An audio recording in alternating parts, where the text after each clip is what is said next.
What's up? What's up? What's up? What's up? What's up? What's up? What's up? What is up? How are y'all doing today? My goodness, y'all, it's been a while. It has been a while since we have chatted. My goodness, like it's been a good, very interesting couple of weeks. I have missed y'all. I have been wanting to talk to y'all. I still want to talk to y'all about so much stuff. However, obviously, I can't talk about as much as I can, but woo, we got so much coming up. I cannot wait. Um, so let's kind of get a couple things out the way real quick. Because I know some people gonna be coming in like, yo, okay, what's up with them spoilers? Yo, that's not coming today. Okay, I want you to understand I am not going to do any spoilers for Black Panther Wakanda Forever. Now, that does not mean I'm not gonna do a spoiler review. I fully plan on doing that. So you can keep an eye out for that. And just to give you a nice little tease of what is to come, your boy got a chance to talk to I didn't get to talk to all the cast and crew or whatever, but I did get a chance to talk to Mr. Nate Moore himself. Woo-wee. Y'all, and when I say that was a very enlightening conversation, it definitely was, for sure. So I want you to stay tuned. I got a chance to talk to Nate Moore, and look, let me say this from the jump. Shout out to Marvel, shout out to Disney. They did not have to invite me. They did not have to allow me to go to the premiere. They did not have to give me access to talk to one of the biggest decision makers. So for all the anti-recast and all the you're so disrespectful, Marvel doesn't agree with you. Because I'm sitting here like, yo, if the people involved, if the main people that I'm having my conversation, my disagreement with, if they're cool with it, all those other people that want to bring negativity, I don't care what y'all have to say. Because if they're cool with it, I'm cool with it. If Chadwick Boseman's family's cool with it, I'm definitely cool with it. I really don't care what anybody else got to say. I respect it. Don't get me wrong. I respect it if you feel differently from Recast T'Challa. I respect it. But I don't have to adhere to your negativity when the main people affected are cool. So, with that said, stay tuned for my interview with Nate Moore. Because of the nature of the conversation, I am going to have to break it up in two parts. The first half is going to be for y'all. I did it for y'all. I asked about Recast T'Challa straight up, like, yo, answer this question. So y'all can expect his direct answer right there. Unfortunately, listen, I could talk to whoever for like an hour over all of this stuff, but when you only have limited time, you can only ask so many questions. So the first half is going to drop, if not tomorrow, it might drop Monday, but just stay tuned. I'll drop it very soon. And then the second one, the second half, I cannot drop because of spoilers. So we do get into spoilers, and he revealed something that so far I have not seen on anyone else's interview. I haven't seen nobody else talk about this. Maybe they did. I don't know. I'm gonna count it as an exclusive. So stay tuned for that. I think the embargo for that might be the week after the movie comes out. So, I would drop it after the film comes out, but embargoes are embargoes. So first half, I'm gonna drop as soon as I can later in the next couple days. Second half, I'm gonna drop a week after the movie drops. Very good information. Very conflicting information. I'll say that. So anyway, just to recap, no spoilers for Black Panther Wakanda Forever. And stay tuned for the Nate Moore conversation. And if you hang out for the rest of the whole conversation, obviously we're going to talk about some other news that happened with Black Panther Wakanda Forever. I'll drop a couple tidbits. I'll drop a little something. I know I got to keep y'all watching for a little bit. So don't you worry. I got some little things I'm going to drop, but that's only for y'all that stay with it. You know what I'm saying? So the people that are like, man, I'll just tune in for the interview. Nah, you're gonna miss out the juicy stuff. Okay, that's for the hardcore folks, the watchers, the Avengers, that got the endurance. But anyway, we're gonna get to that. Anyway, let's get to man, I miss talking to y'all. It's been so long. Let's see. What are we gonna do? Let's see who's here. First off, my man Jason Rodriguez. What's going on? Good to see you. Thank you so much for being here. Appreciate you. My little homie Aubrey. Hello, ma'am. How are you? By the way, Aubrey, I got something for you. I hope you come to the watch party. I need to see you, ma'am. I hope you be there. But I can't wait to see you. Let's see. Wakanda Forever. My man, what's going on, brother? Good to see you. Thank you so much. Paul is back. Good to see you too. Thank you so much. Ms. Harper. Always a pleasure. Thank you so much. That's the Mod Squad and Top Vet in the building. Thank you. Cynthia Charles is back. Good to see you, ma'am. Always a pleasure. I love to see the back-to-back vets. Deborah Rodriguez is in the building. Hello, hello. Silver Wishes, hello. Thank you so much for making it out. Kimmy J is here. What is going on? How are you? Let's see. Naries, hello. Good to see you. King of Young Wakanda, hello. How are you? My man Derek Gaines is in the building. What's going on, brother? Let's see. Joy is here as well. Hello. Let's see. Jarrell, how are you? Thank you so much. Let's see. Rims, thank you so much for being here. Y'all, man, that's the another Mod Squad. Y'all get them likes up. You know what to do. If you like what you see, go ahead and give this video a thumbs up. Really appreciate it. Shout out to Rims and the rest of the Mod Squad. Let's see. Minister Crush is in the building. What is going on, brother? Good to see you. Andre, what is up, sir? Thank you so much for making it out. Optimus Fine, hello, ma'am. Ma'am, are you coming to the watch party too? I don't know if you signed up or not. I know you came to the last one. I didn't know if you was coming to this one. I don't know. I haven't looked at the final list. But anyway, good to see you. Thank you so much for making it out. Callow, hello. Good to see you. Let's see, my man Joey. What's going on, Joey? Good to see you again. Hold on. Who else we got? Oh, so me. Hello. Thank you so much for making it out. My man Nelson V is in the building. What is going on? Talented One is here as well. Thank you so much for making it out. Leandra, hello, ma'am. How are you? My man Johnny Washington. What's going on, brother? Good to see you. I am Miss 100. Hello. Good evening to you. Hold on. I saw some other faces. Man, I was chatting it up. I got to go back and read some of this. Shauna, hello. Good to see you. Thank you so much for making it out. There we go. My man Gray. What's going on, brother? Good to see you too. Man, it's been so long. I haven't seen y'all. Man, I don't like taking these breaks. I'm telling you, I know I be doing it for the work, but I don't like taking the breaks. We don't see each other. We don't talk. We don't say nothing, Pamela, what's going on? Good to see you again. Thank you so much for making it out tonight. Let's see. The homie Alib. Hello, ma'am. How are you? Good to see you. It's another Mod Squad in the building.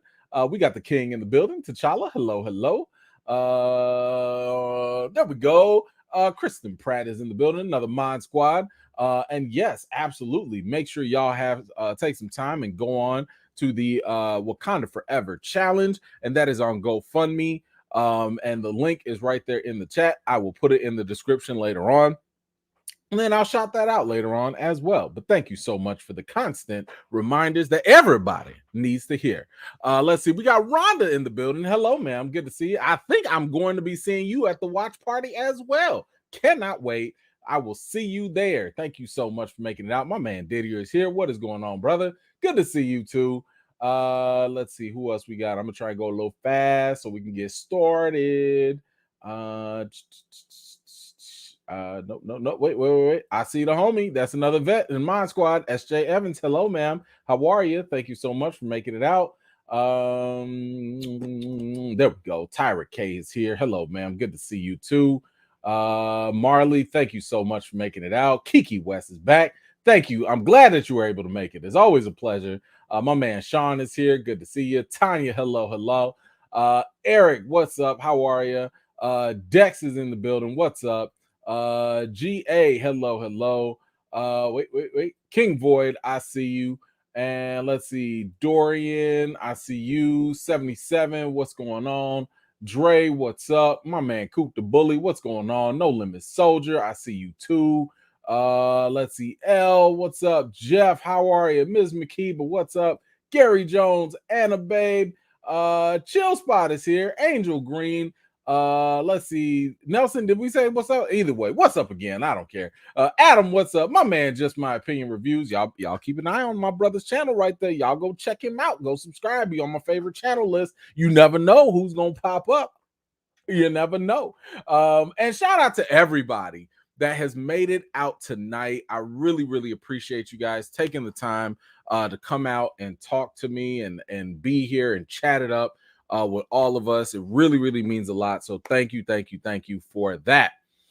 All right. We got a super sticker. Thank you so much from Gary Jones. Appreciate you. Thank you. Let's see. Did I like or love my premiere experience? You know what? Hold that thought. I'm gonna come right back to it. Right in 1 second. Hold that thought. Rims, listen, we're just thrilled and excited to have you back. You walked into the premiere with all of us and you in spirit, and we're glad you made it back safe. EFAM and Evengers for life. Thank you so much, Rims. Appreciate that. Well, I guess we might as well just get into it. I guess, listen, if you have checked out my if you've been following me on social media, as you should, you would see that I did go to the premiere for Black Panther Wakanda Forever.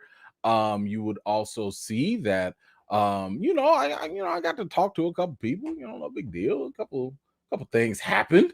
You know what I'm saying? Like it was a interesting occasion, I'll say that. Let's see, can I pull some stuff up? Okay, let me, because I think I gave. Okay, so you know what? Yeah, actually, I do want to talk about it. I'll talk about it real quick. Let's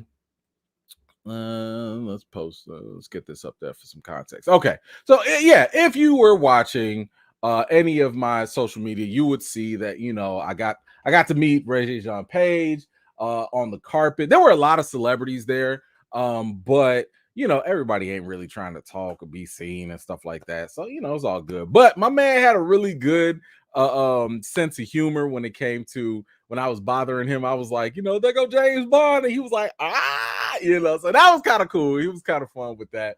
Who else was there? Simu Liu was there, Shang-Chi. He ain't want to get on video, but that's okay. That's okay. I respect that. He was cool enough to take a picture. But he showed out, and New Day was there. Super cool, very cool cats. Especially if you like WWE and wrestling and all that. Definitely was worth just meeting those brothers. But yes, so your boy was there, and I think I need to bring just a little bit of clarity for those of you that might be watching my latest reaction. So what ended up happening was I went to the premiere and I showed you guys my first initial reaction coming straight out the theater. Now, as hopefully y'all know by now, I don't fake stuff when it comes to my emotions, right? Like what you see is what you get. Like I don't it's one thing to kind of like not talk about things, but y'all usually can read my face, a lot of times with things. So everything you saw in that first reaction is how I felt. Now, what y'all don't know is why I felt the way I felt about certain things or what I was conflicted on. And I was reading a lot of comments and it sucked because I wanted to respond to a lot of them. I wanted to kind of give a little bit more percent because some people were like, "Oh, you just mad because they did or didn't recast T'Challa or whatever." And I'm like, "Nah, like there was actually other stuff that happened in the movie. Some of the stuff I did not like. Some of the stuff was just really sad. Some of the stuff I liked. Like it's a mixed bowl of stuff that happens, and I was just like, yo, like it's not all about recast T'Challa. Now, was recast T'Challa something that was on my heart already? Yes, but I went into the movie and said, okay, let's put that to the side and let's see what you got. So for me, I didn't go into it like, they didn't recast T'Challa, so I'm mad now. No, that's not how I. No, like I'm an adult.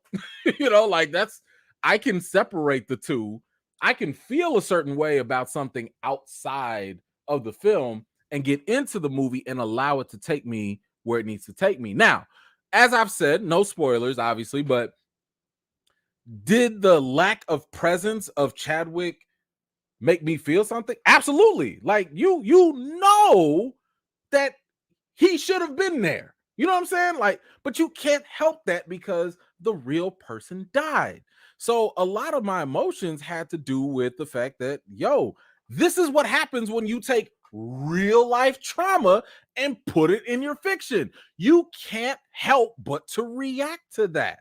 So, yes, I reacted to the real life elements that were coming from the movie.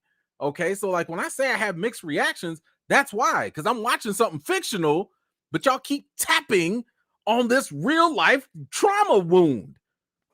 That's mixed. Now, I'm not going to say how they did it, why they did it, or whatever. That's for y'all to discover if you watch the movie. But, the other thing I did was I posted the second viewing, like my reaction after I watched the movie a second time. So shout out to all the people that thought I was going to be biased. I went into the movie trying to give it a fair shot, got the emotional stuff out the way, and I went back and watched it a second time so that I can watch it with a more critical eye and analyze it. Now, I'm not gonna, as I've said, and let me make this very clear for people, because people be like nitpicking little things and ignoring other stuff. The movie's good. The quality of the movie is good. I'm gonna let that marinate for some people, so y'all can't just go sit there and run with something else. The quality of the movie is good. Y'all got that? Okay, cool. All right. Don't go running saying, "Oh, he's hating on the movie. He hates it. Oh, the movie's good." Now, there was never any question that they could make a good movie. Now, do I still have creative differences? Absolutely.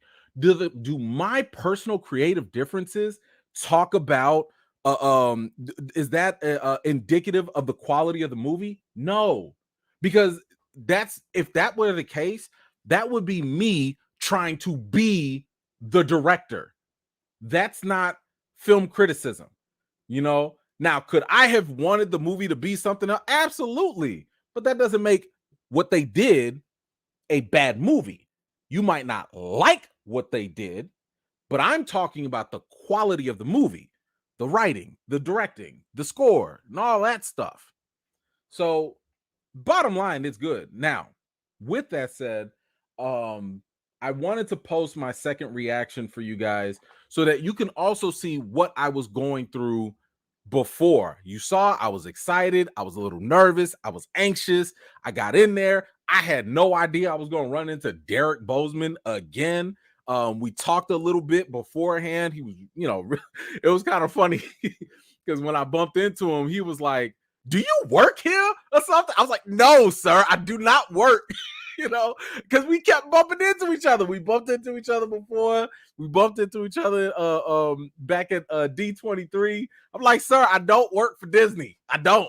Listen, Disney, y'all, if y'all hiring though, I mean, brother got to eat, but no, like we bumped into each other. We was talking really cool. And yes, so that's what kind of prompted me to ask him, like, like, I didn't even know you was going to show up. Like, what do you think? Like, before you go in, what do you think? And as you can see, he said grieved, right?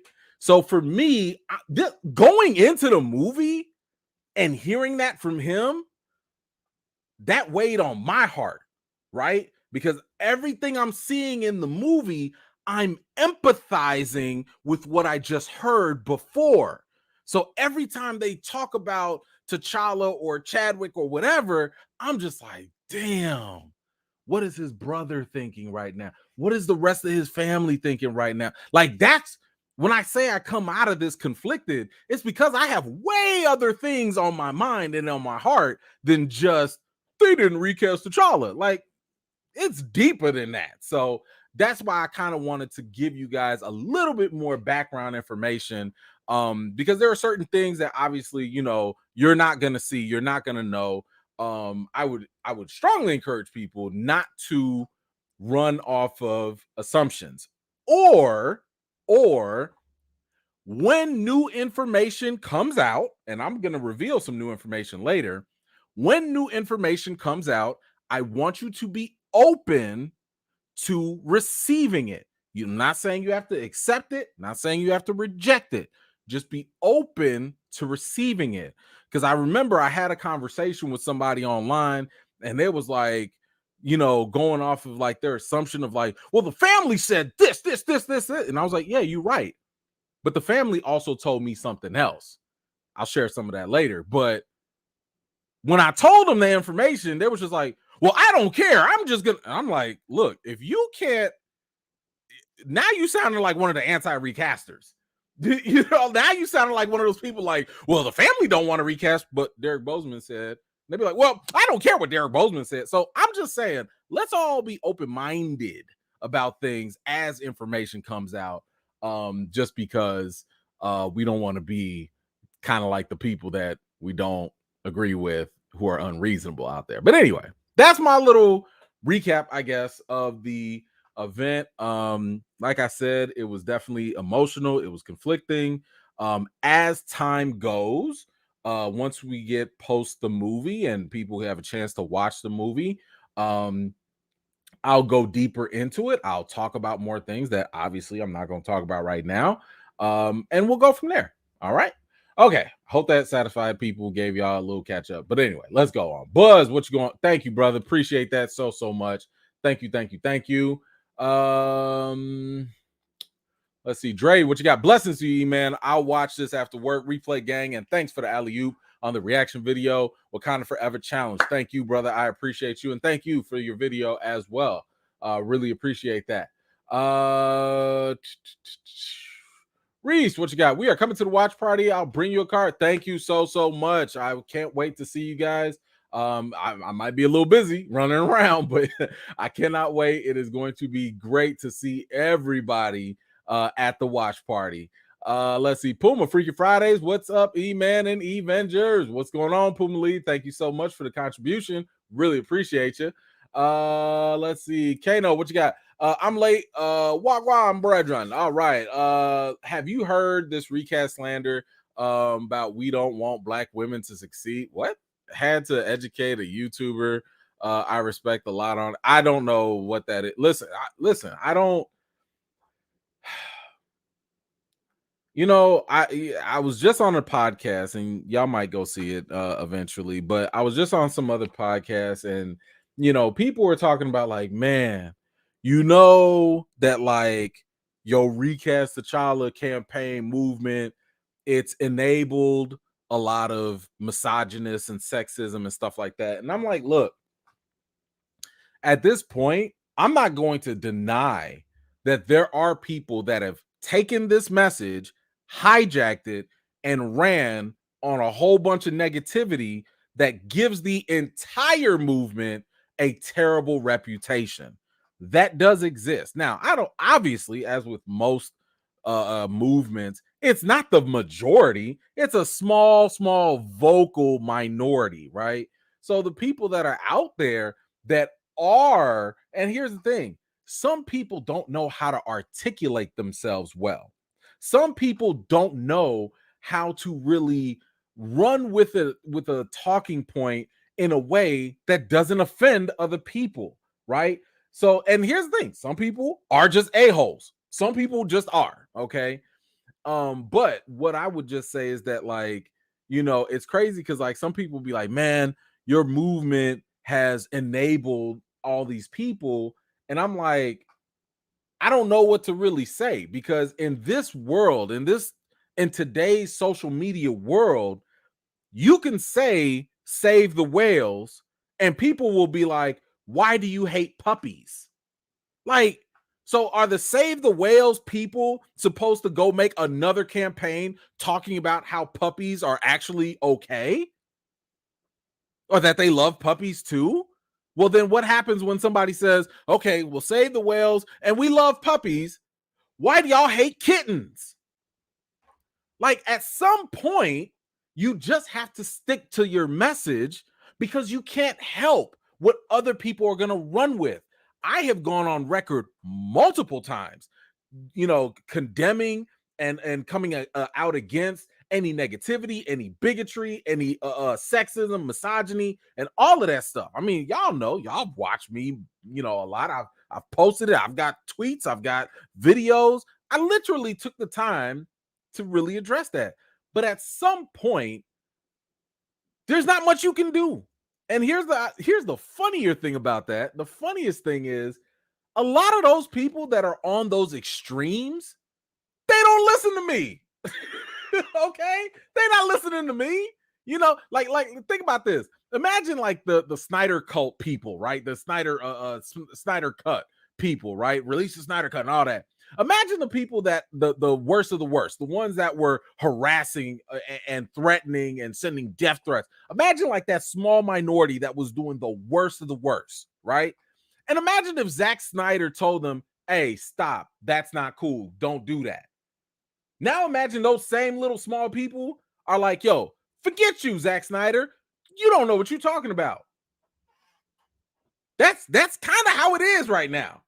So yeah, whoever's out there slandering Black women or that, because here's the thing, people wouldn't just come up with this if one or two people didn't make it true for them, right? So whoever is feeding those YouTubers or feeding those people that negativity, unfortunately, like there's nothing much we can do about it, because I highly doubt those negative folks are going to listen to me, because I've already told y'all from the jump, I'm pro Black, I'm pro all genders. Like I've told y'all from the jump, I want a strong Black man and a strong Black woman on screen. I've made it also very clear that, look, when I talk about recast T'Challa, if you can't fight for T'Challa, everyone is expendable. All the Black characters are expendable. So I'm like, yo, nobody else is being threatened of not being recast. Just this one Black character. If it was another one of significance like that, I'd be fighting for that too. So yeah, I can't help it, but it is what it is. But thank you for that, Kano. Now you got me on a whole tangent. Sorry. Didier, people forgot that you are a professional critic. Yeah, some people did forget that. I was like, y'all do know I'm Rotten Tomatoes, right? Like Critics' Choice, right? Shout out to AFCA, African American Film Critic Association, Chicago Indie Critics. Like, go check the resume. I'm a critic, not just a YouTuber. And there is a difference. There are people that are just influencers. They happen to be on YouTube. They happen to be on the TikToks and stuff like that. And that's fine. They're not film critics. They're not like, they don't do this as a profession. They do it for the views. And that's different. We're in the same space because we talk about the same stuff, but we're not the same. We're not built the same, But anyway, thank you for that, Didier. You're right. Oh, I forgot to mention Hollywood Critics Association. Just throwing that out there. Let's see, Natalie. Thank you, Natalie. Let me tell you something. I appreciate you every single time because it throws me off, but I appreciate you every time. You consistent, so I love it. Not E-Man reminded us he's grown and objective. Yes, I have to. Some people be wild with their comments. I have to. Any tips for getting into advanced screenings? I'm in Georgia. I want to see it Wednesday, Thursday. Yes. So let me give you something right now. Because your boy had to hustle back in the day. I'm about to give y'all a website right now. So here's what you want to do. If you do want to get into advanced screenings for things, especially in your local area, you want to sign up for a number of different sites. And like I said, I had to do this as well. Like, it took me about maybe 2 years before I was considered press and getting invited to stuff. So I had to hustle just like a lot of other people did.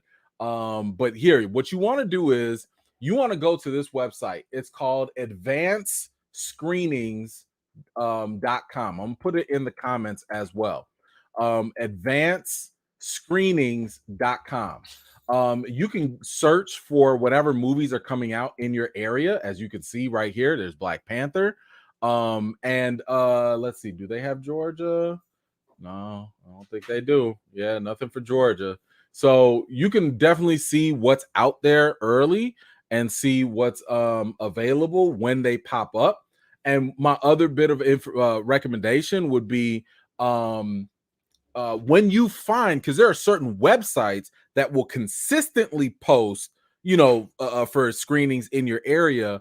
When you find one of those, sign up or do like alerts or something like that. So maybe it's your local radio show, maybe it's a movie website. I don't know, but you want to follow those things. I think you can also go to, is it GoFobo? Yeah, GoFobo.com. I'll post that in the comments as well. If you go to gofobo.com, a lot of times you will also see the movie screenings, and they'll show up in your email. Now, one other piece of advice: you have to be on it, because sometimes the website might only have 50 tickets. And if they only got 50 free passes, them things go in like 3-4 minutes. So you have to have your alerts on or do whatever. You got to be stalking this stuff. So the second it comes out, boom, you on it, you grab your free pass, and there you go. So I hope that helped. I hope that's helpful for some of y'all that want to go to some of these free screenings.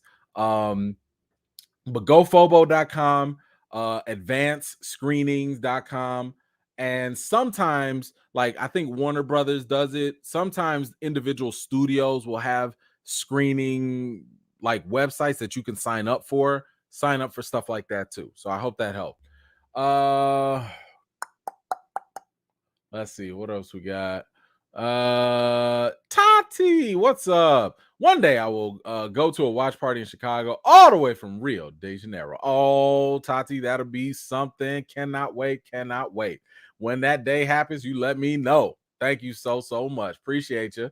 Staggervore, thank you so much. I'm still hoping we'll be able to go from recast T'Challa to T'Challa's alive. T'Challa lives on. Unfortunately, I cannot comment on that one way or another until y'all actually see the movie. So I will leave it at that. Dr. J, what you got? Hype for this movie, but even more for Avatar 2. Okay, that's cool. You know what? I'm not gonna lie. I saw a couple clips from D23 for Avatar 2, and I wasn't impressed. Not the visuals were amazing. Like, you're once again, just like we did for the first movie, you're going into Avatar for the visuals.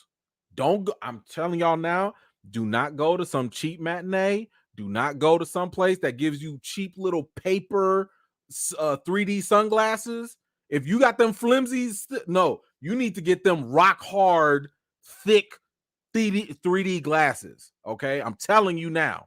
If you go in there with them little paper fake ones, you're getting gypped. You're not. I'm sorry, that's not appropriate. You're getting robbed. Okay. You want to go to the IMAX. You want to go to like the real deal when it comes to watching Avatar 2. Do not go. Listen, if you're not gonna watch it the way it's meant to be watched, don't watch it. I'm serious. I don't care how nice of a setup you got at the crib. I don't care how cheap it is at the dollar drive-through or whatever. No, listen.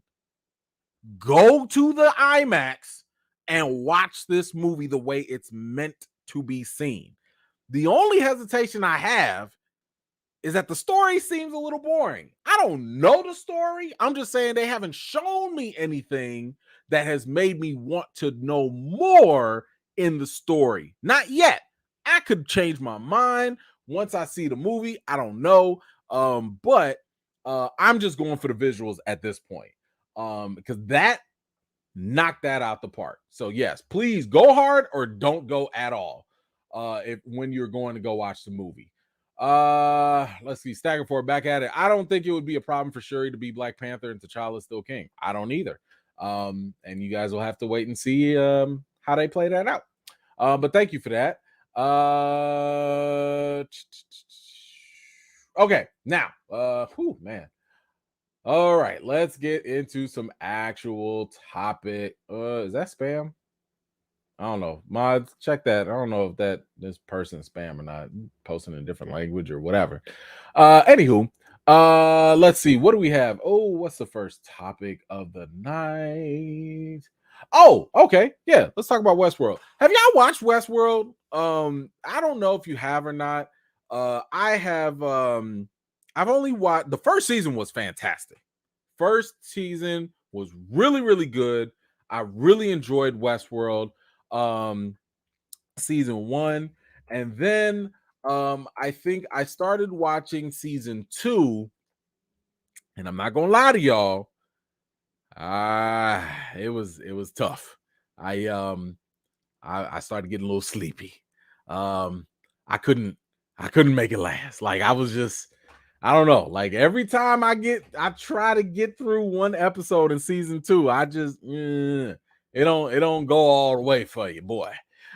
So with that said, there was some news that just dropped with Westworld, and it's not the best. And unfortunately, HBO has canceled Westworld after just 4 seasons. Four seasons. That is definitely really, really sad. Let's see who said this here. Over the past 4 seasons, Lisa and Jonah have taken viewers on a mind-blowing odyssey, raising the bar at every step.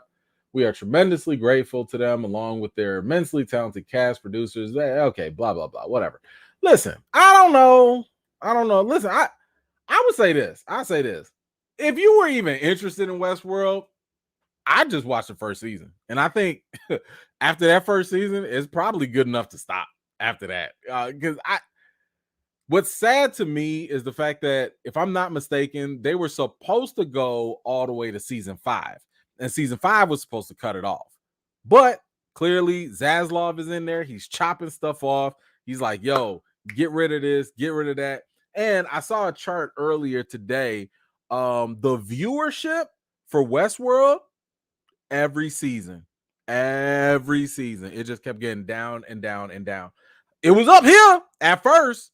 It was right up here, but it was just getting worse and worse and worse. So, and I could tell because honestly, every time the season came out, I didn't see nobody writing articles. I didn't see nothing trending. I didn't see nobody talking about it. There was no water cooler talk. Nobody was like, yo, you see the latest episode of Westworld? They were talking about Westworld like they talk about Andor. Y'all been watching Andor?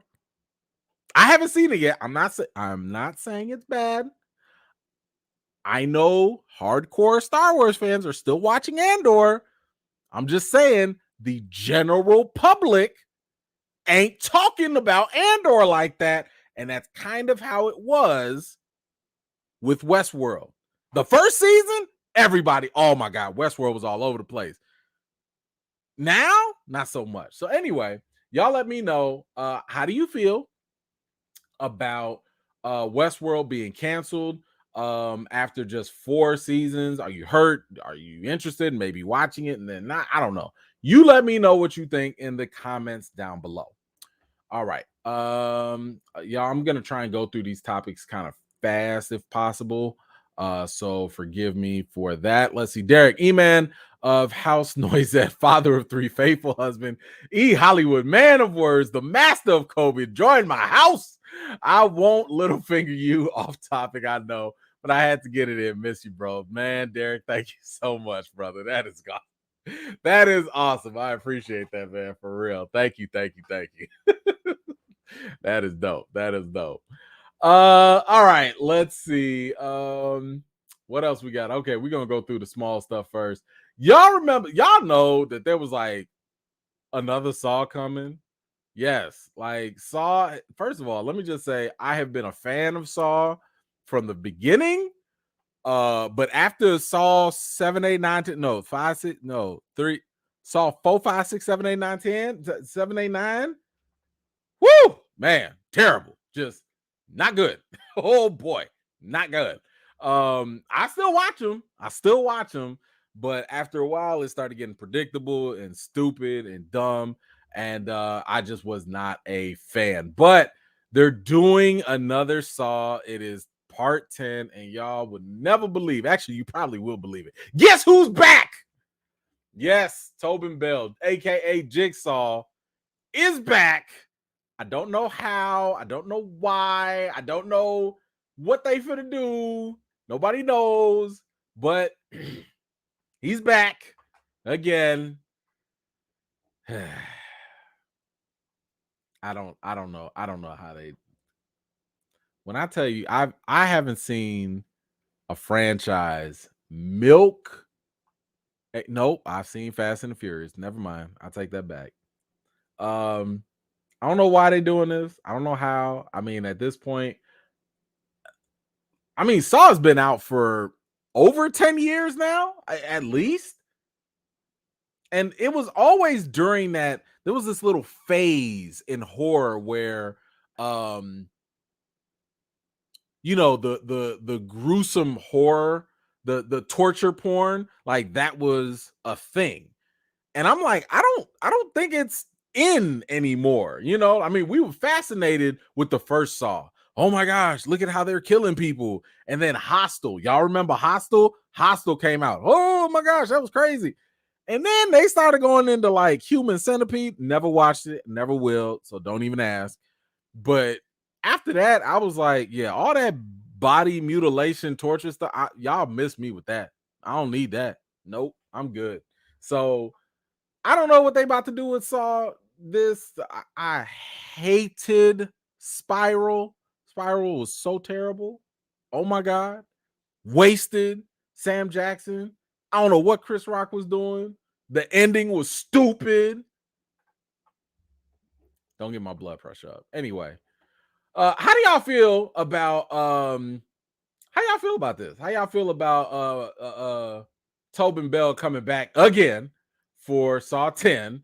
Because he's come back somehow, like Palpatine. He just came back.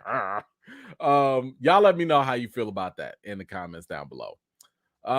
Let's see. Derek, what you got? Have you seen Tales of the Jedi? Yes, I have. I actually made a post on it on Twitter. I liked it. Very good. Biggest disappointment was not enough Mace Windu.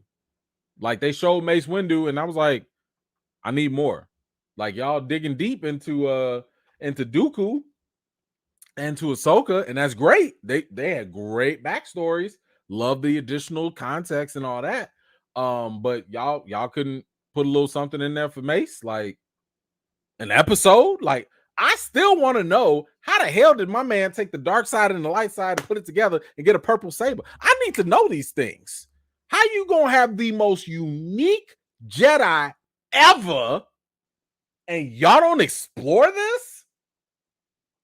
So yes, I've seen it. I like it. It's good. If you're a fan of Rebels and Clone Wars, the animated series, you'll like Tales of the Jedi, I think. But yeah, it was definitely good in my opinion. What you got? If you get the chance, could you read my comment under Ryan Coogler's? I'm not sure what your comment was, but we are going to touch on that a little bit later. Robert finally caught alive on Friday, normally with the replay gang, but thanks for what you do, E-Man, and peace to the whole fam. Thank you so much. Really appreciate you on that. Glad that you could make it as well. Thank you, Robert. Okay, as I said, we're gonna try and go a little fast with this. So I apologize. Okay, here we go. Quiet Place. Now, as y'all know, Quiet Place, directed by John Krasinski, has been, in my opinion, pretty good. Like the first Quiet Place was fantastic. I loved it.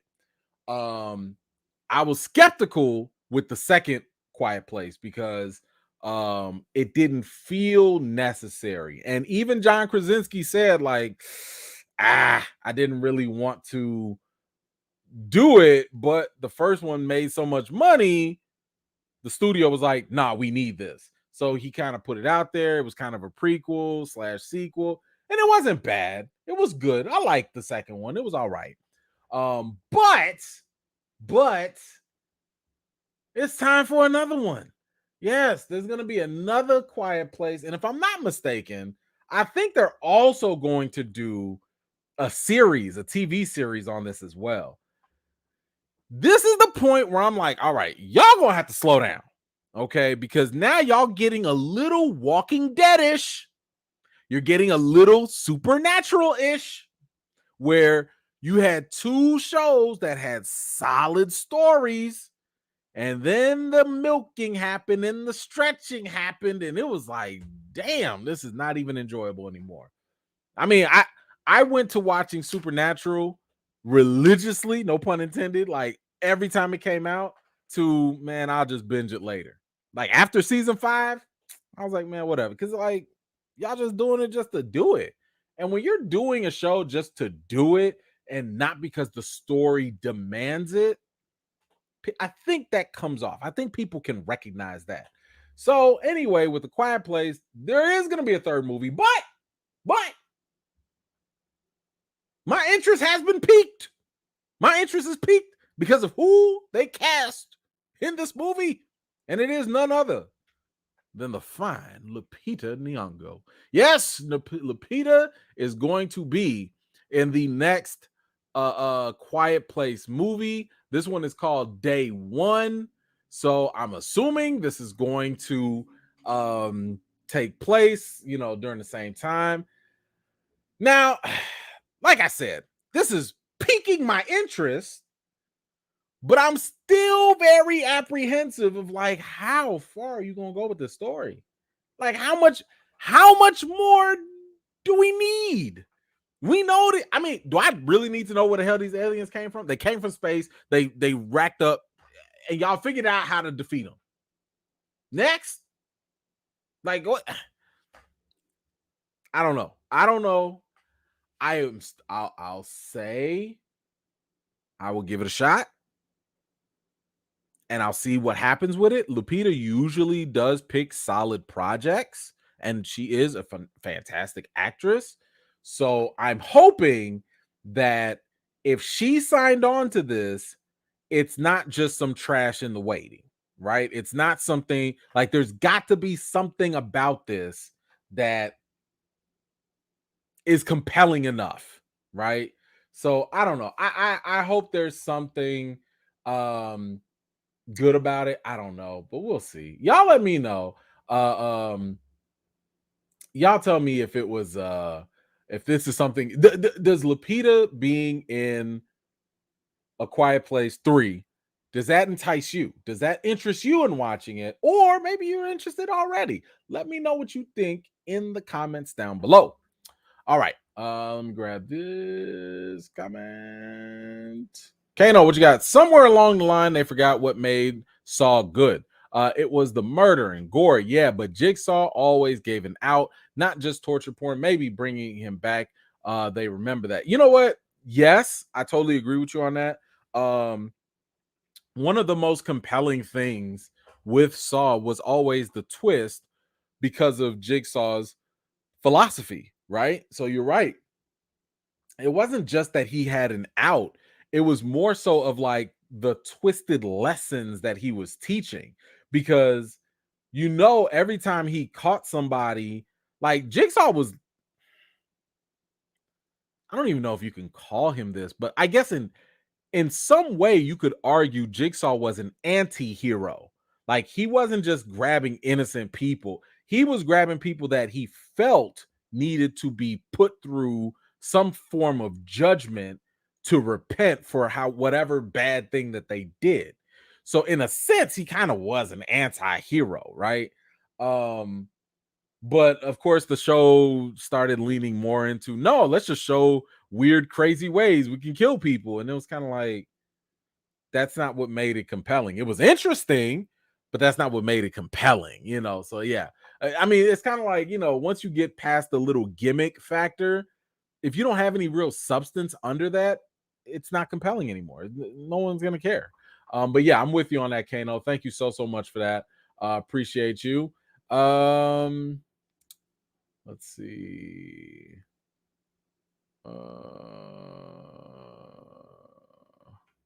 Katrina, what you say? Ray J, potential Black Panther. Fine. That's fine, I guess. I mean, personally, I ain't gonna lie. I'm gonna be a little biased here. I want my Black Panthers to be dark skinned. That's just me. I ain't knocking nobody else. I'm just saying I want my brothers to be black, black, black. That's all. From the motherland. They've been sitting in the sun. That's just my preference. But anyway, let's go on. There's some good news here. Y'all already know. I've told you guys, if you haven't watched it already, go watch the Sandman on Netflix. Love the Sandman. I wish I had read the comics as much, but you know, I didn't get a chance to. I just kind of read about it loosely. But I have absolutely loved the Netflix series. It is probably one of the best adaptations, because I did go back and read the comic after watching it on Netflix, and it is damn near like beat for beat for beat. Like, man, it is smacking, right? So there was some controversy about whether or not Netflix would pick it up, because the show is super expensive. And if you watch it, my goodness, the VFX is astounding. Like, if this is what it looks like to let VFX artists take their time, my goodness, money well spent. So the stories are fantastic, the acting is good, the writing is brilliant, and the visuals, I mean, my goodness, it's just so great. So yes, a lot of it was like, yo, are y'all gonna come back another season? We don't know. Neil Gaiman was like, yo, we don't know that, but there was an out. He did give an out that at least if Netflix does not pick it up, they could go to another platform, right? That's what Neil Gaiman said. But we ain't got to worry about that, because season 2 of The Sandman has been renewed at Netflix. And y'all, I cannot wait. I cannot wait at all. Ooh-wee. Yes. I am definitely here for this. Neil Gaiman is also teasing some things. He says, what did he say here? There are some astonishing stories waiting for Morpheus and the rest of them. Now it's time to get back to work. There's a family meal ahead after all. What happened? And Lucifer is waiting for Morpheus to return to hell. Ooh, wait, listen. Oh my good, listen, that battle between Lucifer and Morpheus, that was good. That was good. I still got some questions about it, but that was good. Matter of fact, I was very tempted to read more of the comic just so I can know more of the story, but I stopped. Like, I was like, nope, I'm not reading beyond where the show stopped, because I'd rather watch it in the show. It was more compelling in the show to me. So I'm gonna just watch it. I cannot wait. But y'all let me know, how did you feel about the Sandman when you watched it, and how do you feel about the fact that it's coming back for season 2? Let me know in the comments down below. All right. Puma, what you got? Did you hear about the MCU making the X-Men mostly Caucasian and the toys too? Not sure how I feel about this as a brother from New York. Sandman is dope. No, I have not heard about that. And I would just say be careful where you get your news from, because people will post anything, and vet your sources, because that doesn't even sound accurate. Not with the way Marvel casts. But yeah, be careful where you're getting your news from, because I ain't heard that one. All right, let's move on. Let's do some Star Wars news. Y'all. Okay, y'all already know Star Wars has been struggling. Let's be honest. Star Wars has been struggling. Ain't nobody talking about Andor. There's like the only people I know talking about Andor are like the super, super, super hardcore fans. Okay. The movies have not been good. The movies are just not that good. They have performed well below expectations. Well below. Rise of Skywalker, trash. Force Awakens was okay. I liked The Last Jedi. And I don't really care what anybody says about it. I like The Last Jedi. But Last Skywalker was trash. Solo, trash. Rogue One, one of the best movies they ever put out. But the thing is, when you have something as big as Star Wars with that legacy, that heritage, that name recognition, you gotta hit slam runs every single time. And they've been struggling with that. And the problem is they fumbled so hard with the last trilogy. They didn't have a plan. They just was acting and reacting and all the controversies and stuff. And it's just not a good thing. Okay. And even some of the shows outside of Mandalorian, they've been struggling. Boba Fett was on some crutches. Okay. But Boba Fett was on Mandalorian shoulders trying to get a piggyback ride to carry him through the finish line. Okay. So either way, apparently now, Lucasfilms has a brand new strategy.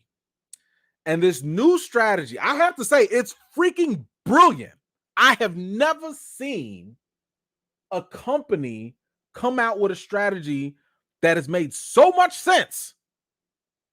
It's genius. Let me tell y'all what their new plan is with their franchise moving forward. Y'all, I'm telling you, it's genius. Don't sleep on this now. Lucasfilm's new mantra for Star Wars movies is reportedly getting it right.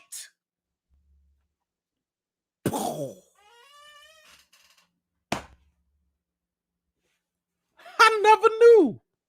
I never knew. You mean now you want to get it right? Now that's the idea? Yo, whoever thought of that, promotion. That's brilliant. Yeah, yes. Getting it right. Have a plan. Know what you're gonna do. Don't F it up. Yes. What? Oh my God. Like, why would you say this out loud? Just oh my goodness.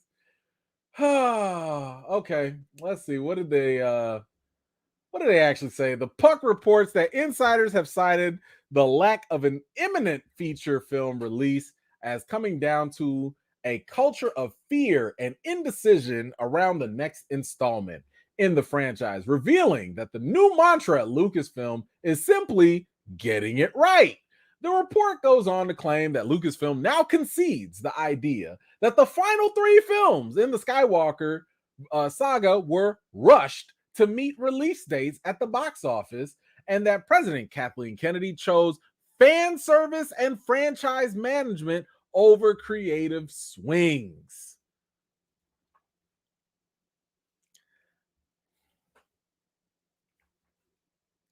How many times have I told y'all that whenever you hear studios talk about, we did it for the fans, that's a red flag.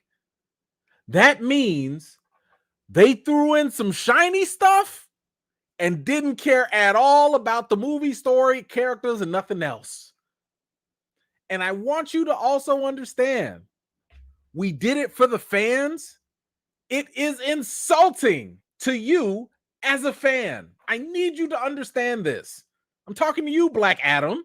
I'm talking to you, DC. I'm talking to you, Venom. I'm talking to you, Morbius. I'm talking to you, Fast and the Furious franchise. I did it for the fans is not a good mantra. You know what is? We want to tell good stories. We want to make good movies. That's it. Because when you say you want to do it for the fans and you want to, as she put it, settle for fan service and fan management, whatever, that means you stop caring about the actual story. When y'all talk about and I'm gonna prove it. I'm going to prove it because I know somebody's gonna come in here and say, man, I don't go into these movies for Oscar award winning writing. I don't go for these movies for I just want to be entertained, and I just want some good action, and I could turn my brain off. And I'm going to tell you right now, you're telling the truth and lying at the same time.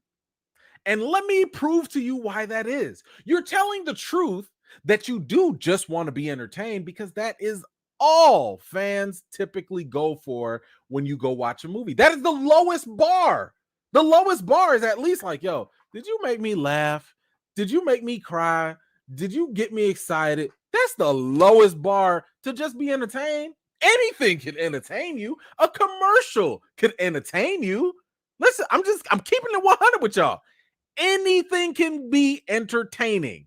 A TikTok video for 30 seconds can be entertaining. But check this out. Let me show you why you lying.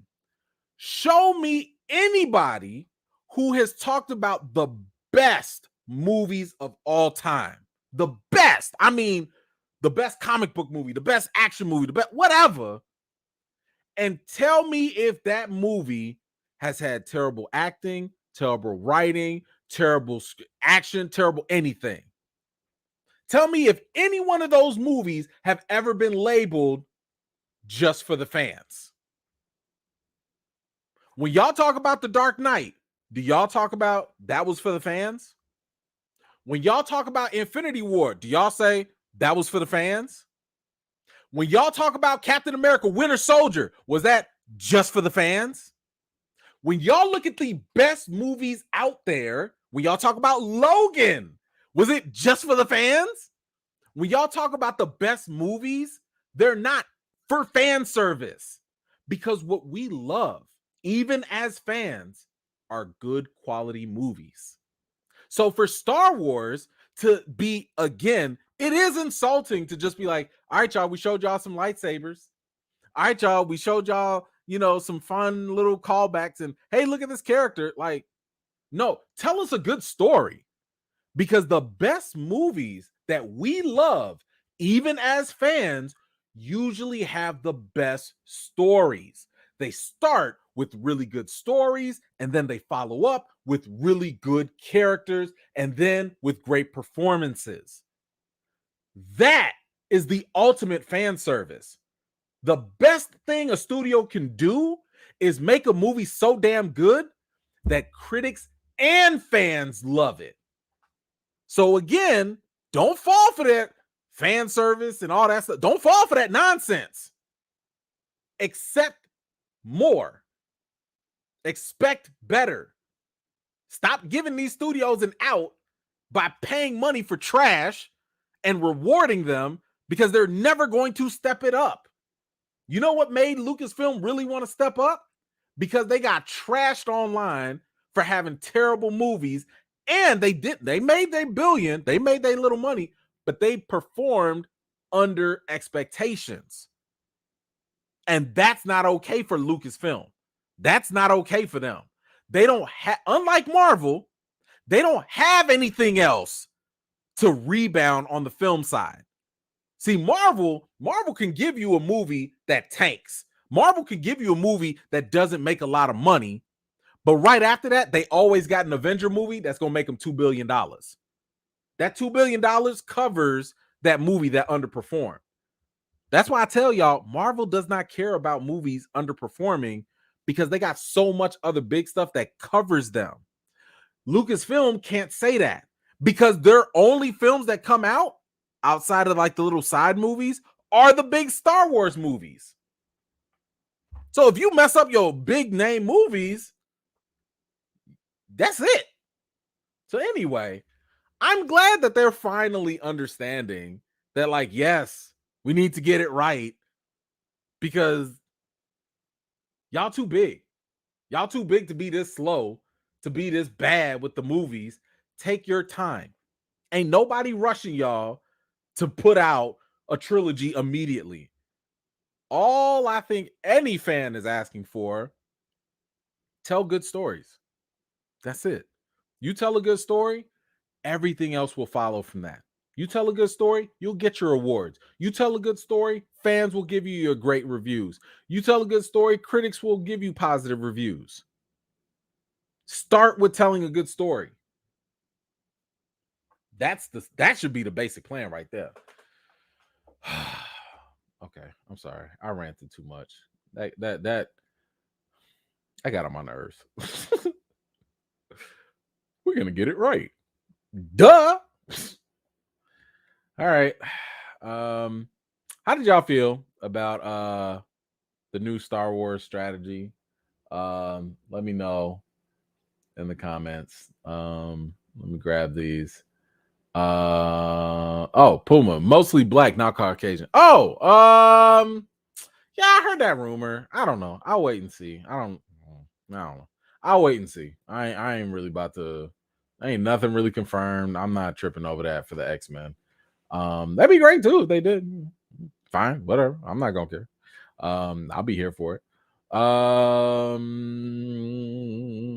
on. I got. Oh my goodness, my God, Jason, man, thank you so much.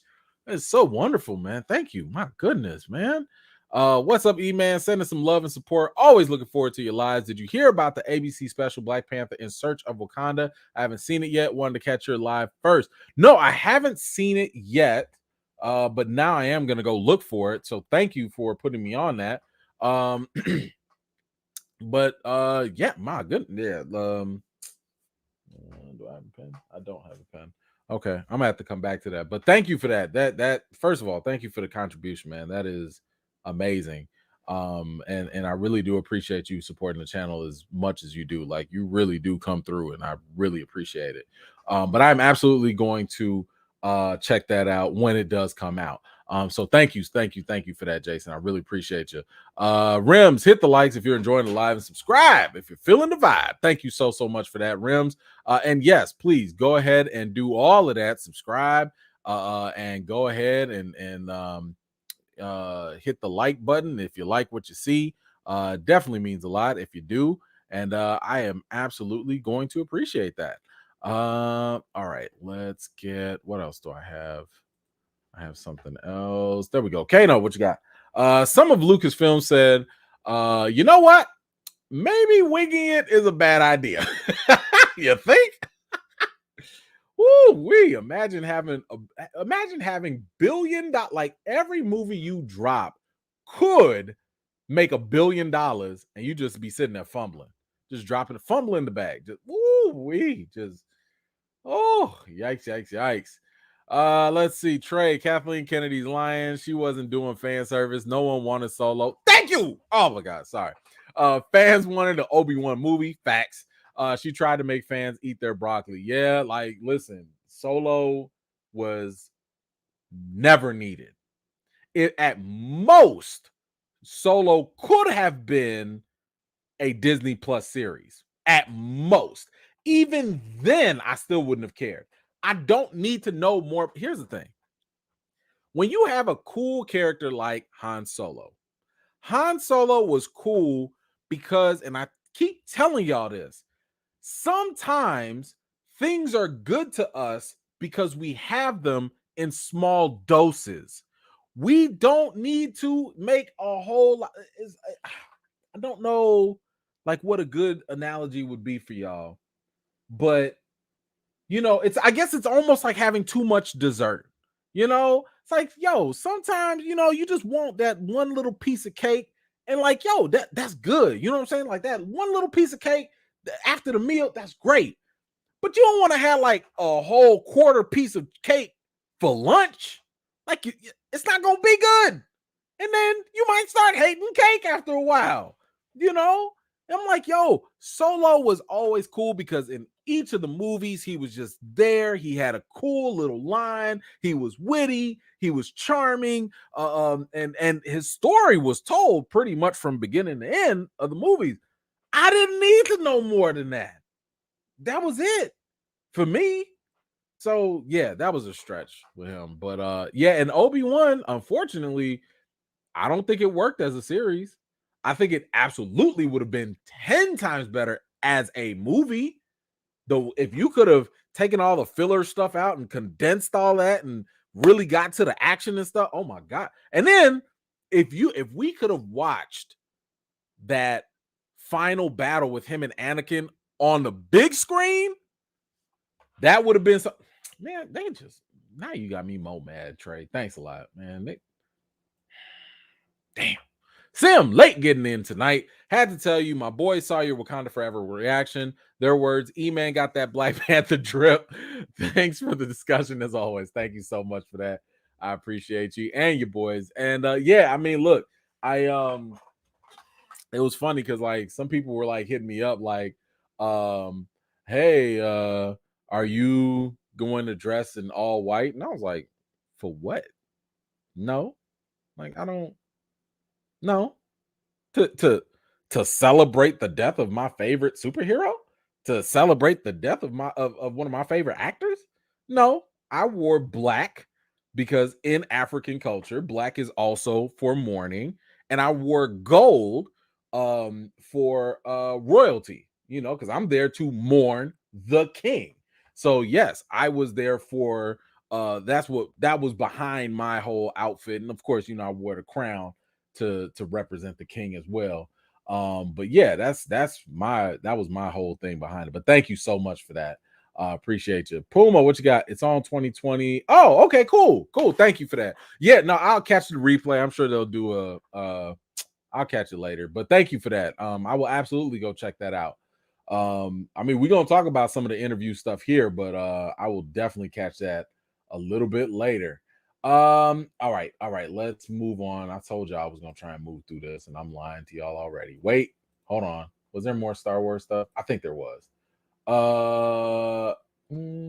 I guess we can talk about this. This is okay. So speaking of like you know, just doing more for Star Wars. I've already told y'all Dave Filoni is one half of the money team, John Favreau's the other half. However, yo, I ain't gonna lie, this got me a little excited. I told you how trash some of the movies have been. We just talked about that. But this got me a little excited, just a little. I'm trying not to get my hopes up too much, but I'm trying to maybe. You know, Dave Filoni is in charge of Star Wars Rebels, Clone Wars, Tales of the Jedi. My man gets it. Like he is Lucas Jr. Like he gets it. So if he touches something with Star Wars on it, I know it's gonna be fire. Okay, but y'all, let's look at this. Damon Lindelof, and he's got a movie that's going to be set after the Rise of Skywalker, and a new secret writers room might include Dave Filoni. Now, if y'all forget, Damon also was involved with Watchmen as well. Fantastic show on HBO. I definitely recommend that. And I am here for this if Dave Filoni puts his stamp of approval on it. I will take that. And let's see who else. It says, let's see, from the THR, Damon was selected. He selected Justin Britt Gibson, and this guy is a black writer, I believe. And he was a part of The Strain, which I like that show. That show was actually good. He wrote for Into the Badlands, good show, and Counterpart. I haven't watched that, but I heard it's okay. Okay. So if they're putting this together, this team to kind of like put a new Star Wars movie together, you have my attention because Lindelof is really good when it comes to the stories and selling and stuff like that, at least writing wise. And this Gibson person looks like they have a good track record. I'm here for the fact that this is after Rise of Skywalker, because that, in my opinion, hopefully, means we can stop talking about Skywalkers. Like, I'm here for the Force. I'm here for Sith and Jedi and light and dark and all that. I'm a little tired of the Skywalkers. Just saying. We've had 40 years. They had damn near 40 years of Skywalkers. Longer than that, probably. It's a big old galaxy. Move on. I have another child of prophecy. I don't know. I don't care. I've been saying for the longest, they need to make a planet, because I want to know where the hell Mace Windu came from. I swear, I don't even care if they copy straight from Marvel. Make Wakanda a planet with Force users, but they don't mess with the light or dark side. They just mess with it however they need to. Ooh, a planet full of Wakandans. I don't care. You can call them something else. Call them Winduians, Windoodus. I don't know. Whatever you want to call them. But you do that. Woo, that'd be, ooh, give me that. Ooh, I'd watch some Star Wars with that. But listen, I'm just gonna say that I like this roster so far of writers. I like this. I like what they're cooking up. I like the people in the room. That's all. I like the people in the room. Whether this is gonna happen, we don't know. I mean, Taika Waititi is supposed to be doing a movie. What is it? The other guy, Glass Onion dude. He's supposed to be doing the one that did Last Jedi. He's supposed to be doing his whole thing. Ryan Johnson. Sorry. Yeah. Ryan Johnson's supposed to be doing another trilogy. They got so many things that could have, would have, should have, maybe kind of would have. I don't know. We'll see. But anyway, y'all let me know. How do you feel about this tag team coming together? Does this give you hope for a good Star Wars movie? Let me know in the comments. All right, let's grab these comments here. Puma, is Will Smith back? It's about time. Ms. Minutes. I don't know if he's back, but I do know they're moving forward with that Emancipation movie. So maybe we'll see. Dusty. Oh no, Dusty, I don't see your comment. Oh wait. Hold on. Thank you. I got you here. Hey man, because of you and your wife's suggestions, I am now in love with them Albanese gummies. They are delicious. Yes. They should hire you and the missus. Listen, I've been trying to tell them. Okay, I was like, yo, slide your boy a couple bucks. You know, some little sponsorship money. I give you 30 seconds. Listen, I'll just come on here for 30 seconds, just eat these gummies. Just pop. You know, but anyway, I don't know. They're not interested in advertising. Well, I guess they don't like money. But I'm glad you enjoyed it. Thank you so much, Dusty. Buzz, what you got? A good Star Wars movie would be the life of Ahsoka Tano after she left the Jedi. Sure, fine, I'll take it. Listen, it ain't Skywalker related. I'll take it. I'm fine with that. But thank you so much, Buzz. I appreciate that. Didier, what you got? Lindelof will always get a pass from me for teaching a lot of people about the Tulsa Massacre. Facts. Yes. Like he's earned it at this point. He's got my attention. I'm here. What are y'all calling them? The Winduians? The Windins? I'm so sick of y'all.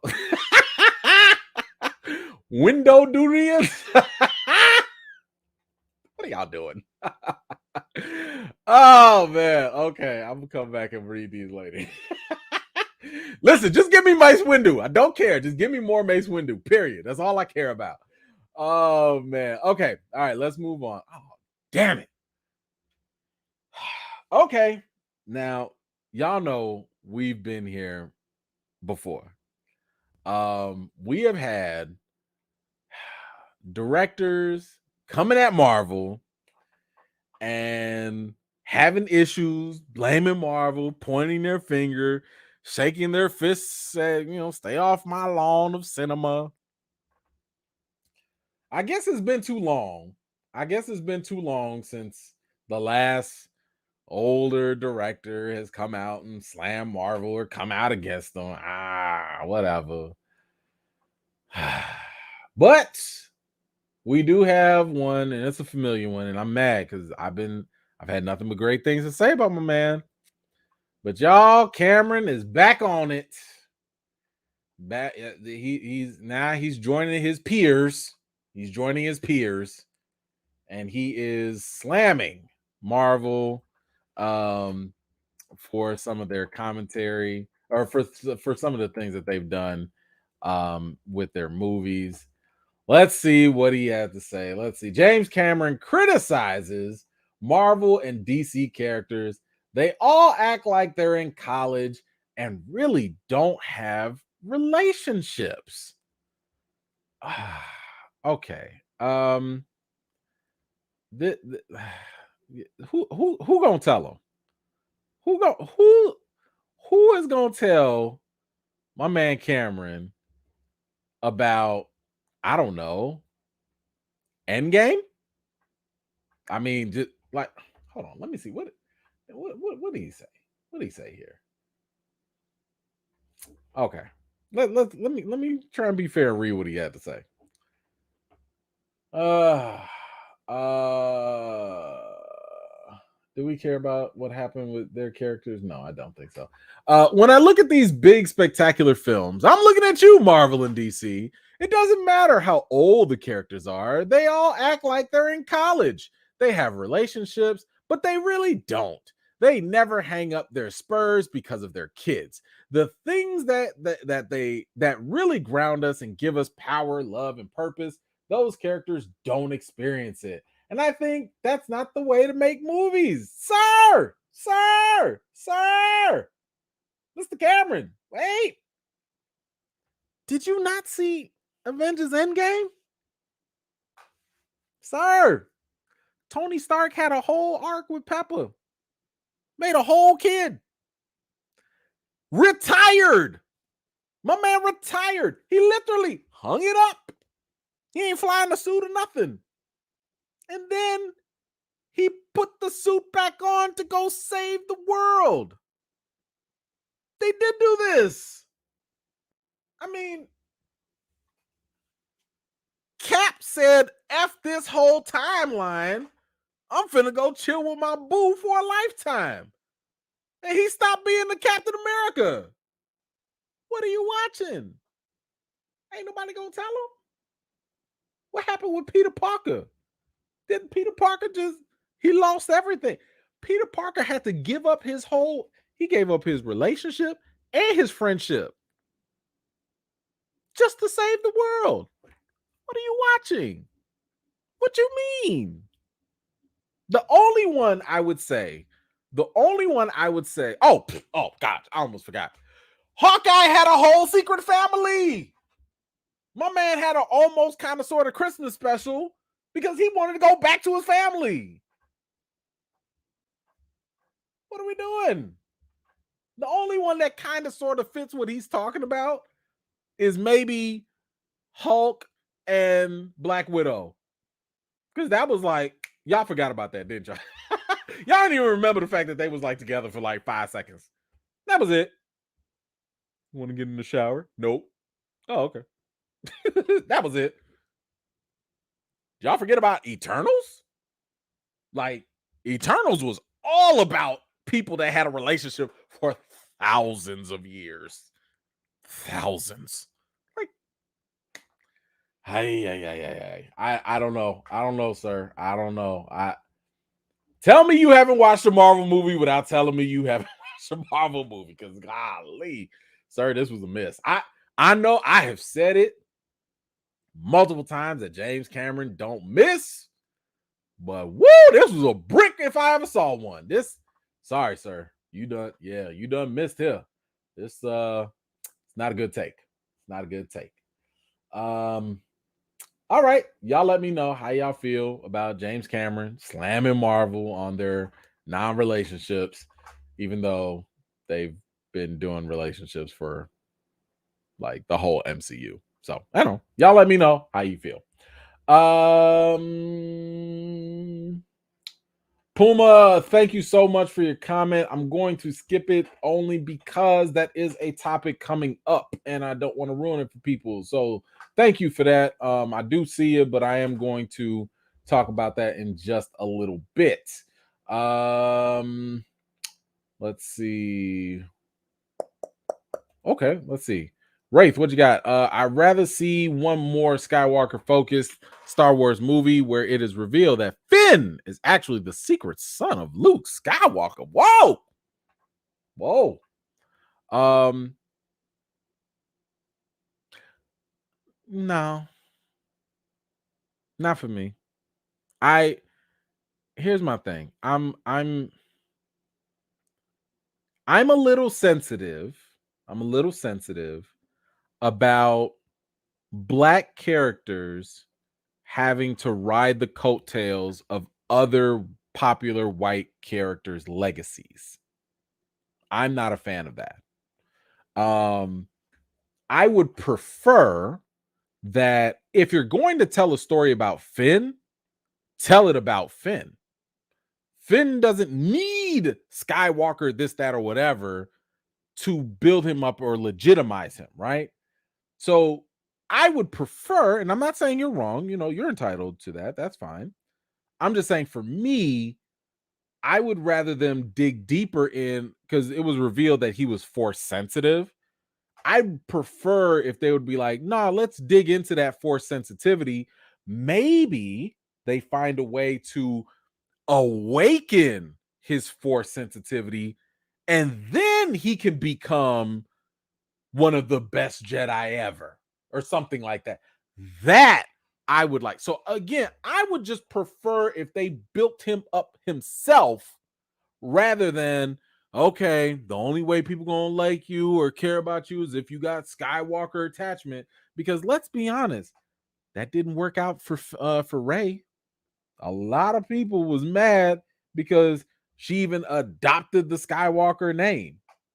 It's kind of whack. So I'd say for any character, not just Finn, but any character, let them build up on their own. Like, tell new stories, and I think it'll be just as fascinating. But that's just my take. You're entitled to yours as well. Not saying yours is wrong or anything, but I would like to see something more original. That's all. Latrell, what you got? Thank you so much. E-Man, just tapping into the show some love from Detroit. Shout out to Detroit. Keep doing your thing, bro. Thank you so much, Latrell. I really, really appreciate that. And shout out to you all the way out from Detroit. What you got? Let's see. Of course, Mr. Dances with Wolves in Space is talking that mess again.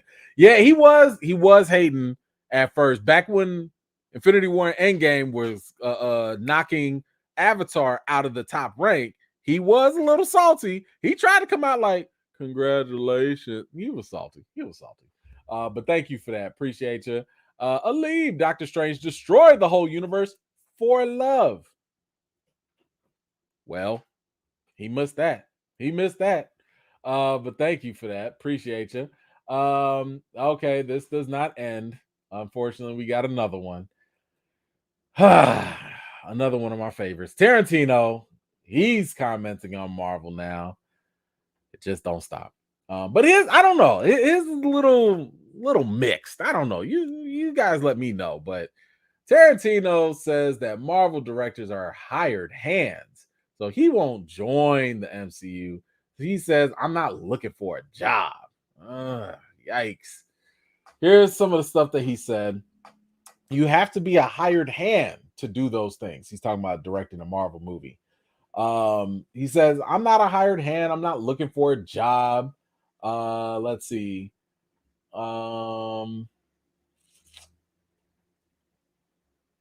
Let's see what else is it. Can't wait for the day. Okay. Yeah, he in his book, I believe he says he writes that today's filmmakers can't wait for the day superhero movies fall out of favor in the same way the 1960s directors rejoiced when popularity for studio musicals waned. The director told the LA Times that such comments are snarky little asides out of the corner of my mouth. He says the analogy works because it's a similar chokehold. He said about superhero movies dominating the industry these days in the same way that musicals did in the past. He says, he goes on to say, of course, I like Star Wars. What's not to like? But I remember, and this is not a but in a negative way, but in a good way. The movie completely carried me along, and I was just rocking and rolling with these characters. When the lights came on, I felt like $1,000,000. And I looked around and had this moment of recognition, thinking, wow, what a time at the movies. He goes on to say, now that's not necessarily my favorite exact type of film. At the end of the day, I'm more of a Close Encounters of the Third kind of guy. Just the bigger idea, and Spielberg setting out to make an epic for regular people, not just cinephiles. Few films had that kind of climax that Close Encounters had. It blew audiences away. All right. So he's not like attacking. I don't know. He's not coming with the mean old man energy here, old director energy. But I kind of understand what he's saying, right? Like I get the fact that I think that his perspective is something unique for him, right? Because everything he just mentioned about Star Wars and stuff like that, yo, a lot of people were saying the same thing for Spider-Man No Way Home. What a time to be alive to see 3 Spider-Men on the big screen at the same time. A lot of people were saying the same thing with Infinity War and Endgame.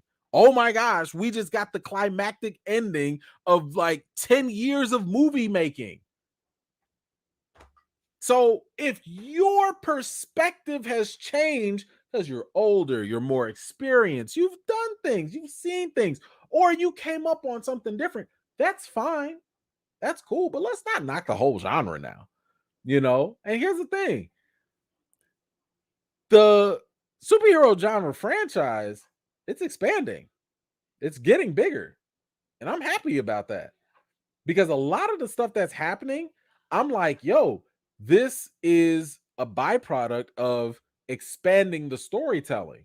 Because if you recall from like the 90s, you know, in the early 2000s, the stories were kind of like shaky at best. There were some cool moments, don't get me wrong. Shout out to Blade.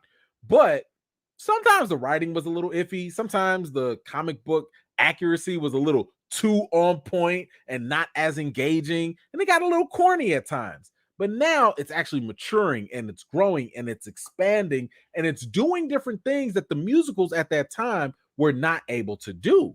So I'm here for it. I'm happy about it. And I'm glad that, you know, there is something moving forward with the genre one way or another. But I understand where Tarantino's coming from. It's not as harsh as like Cameron, who clearly has never watched a Marvel movie. But y'all let me know, how do you feel about his comments? What do you think about what he had to say? Let me know your thoughts down below. Didier, what you got? Would Tarantino preferred hired feet directors? Yes, he would, apparently. I'm sure that will definitely, yeah, if Marvel had more feet and I'm sure that would change his opinion. Oh gosh, that's terrible.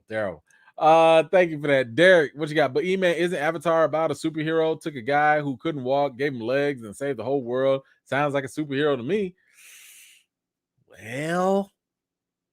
Well, it's not entirely wrong. It's not entirely wrong. Well, good point. But then again, I think a better question is, does anybody know what Avatar was about? Y'all remember the story? Do y'all remember the names of the characters? Do you remember the names of the people?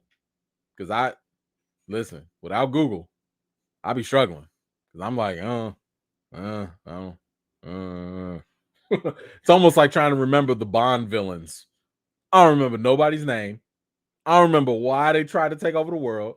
I don't remember no type of issue. All I know is James Bond won. Same thing with Mission Impossible.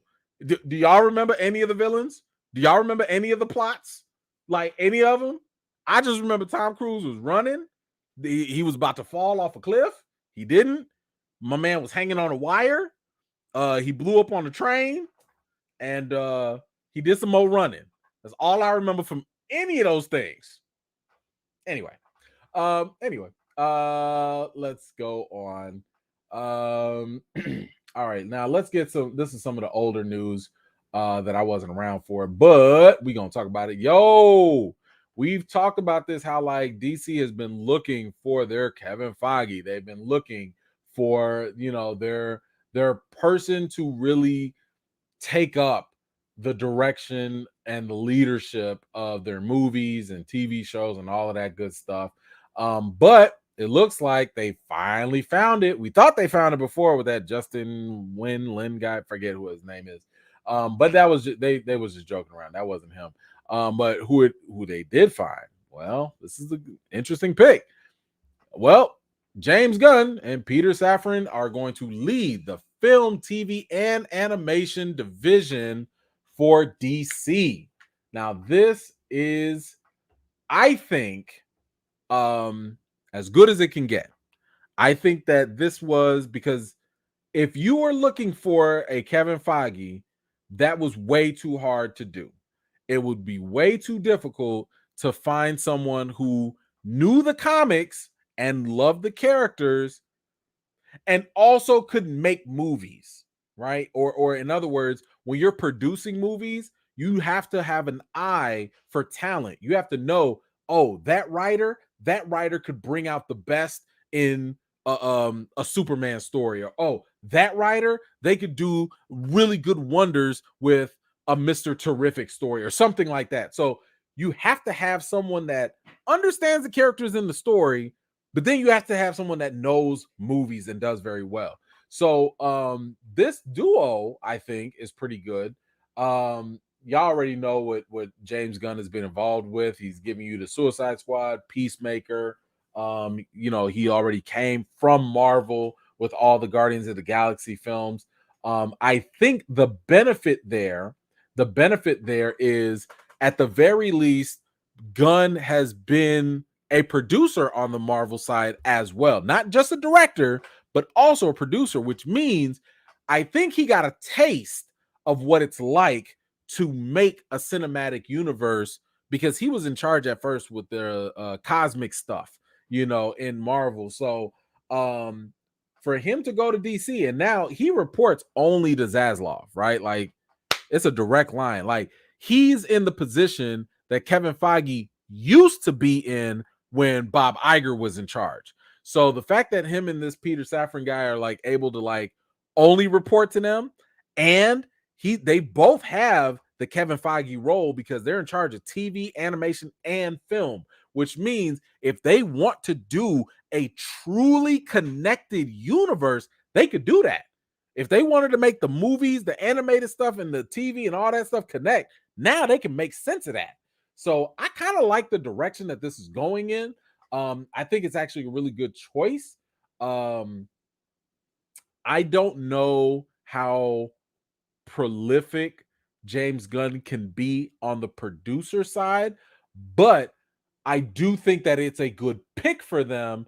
Especially, I mean, I enjoyed Peacemaker, so and I like and appreciate James Gunn's takes on characters. Like, he really does care about the characters.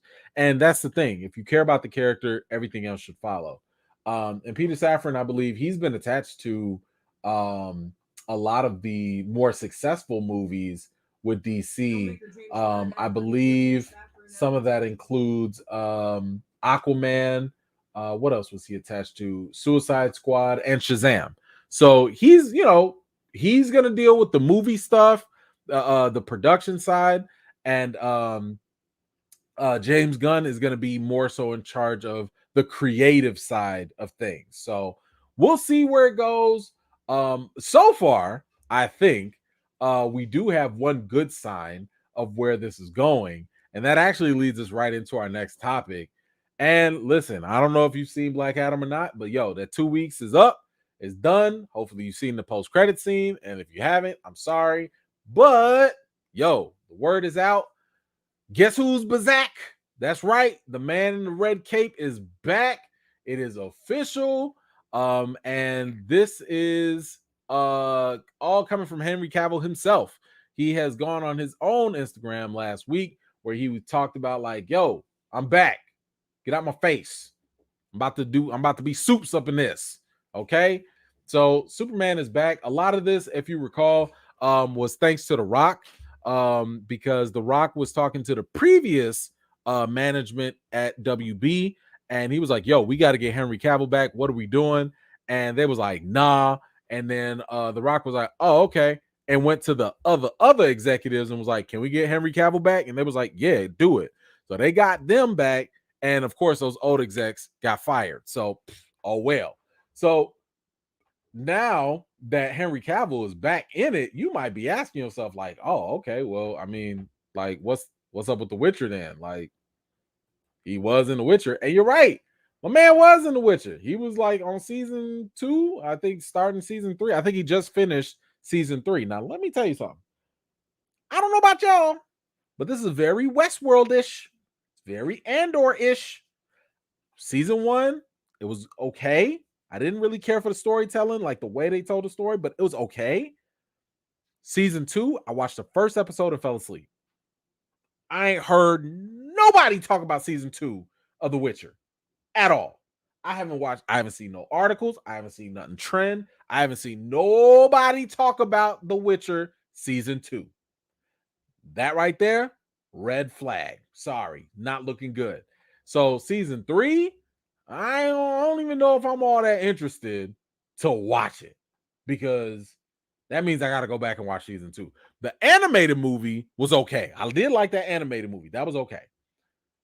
But if you're wondering, like, okay, well, Cavill's gonna be Superman, so like, what's going on with The Witcher? Well, they made a move, and that's right. The Witcher season 4 recast Gerald of Rivia with Liam Hemsworth, and Henry Cavill is gone. What? Did they recast the same character? Oh, it's just not gonna be. What about what they gonna do? Wait, what about Henry Cavill's legacy? Isn't it gonna be tarnished? I couldn't see nobody else as Gerald except for Henry Cavill. Man, that sucks. Anyway, so this apparently seems like a downgrade. Like, if y'all wanted to cancel The Witcher, why didn't y'all just do that? Liam Hemsworth?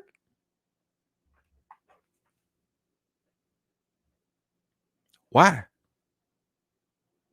How you gonna go from Henry Cavill to Liam Hemsworth? Like, if y'all just don't want to try, just say that. If y'all couldn't find nobody else, just say that. Liam Hemsworth? You think people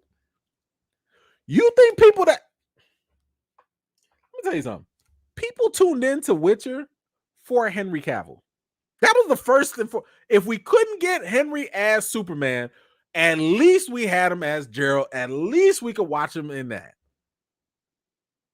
Your biggest draw is gone, and you go replace him with a lesser draw?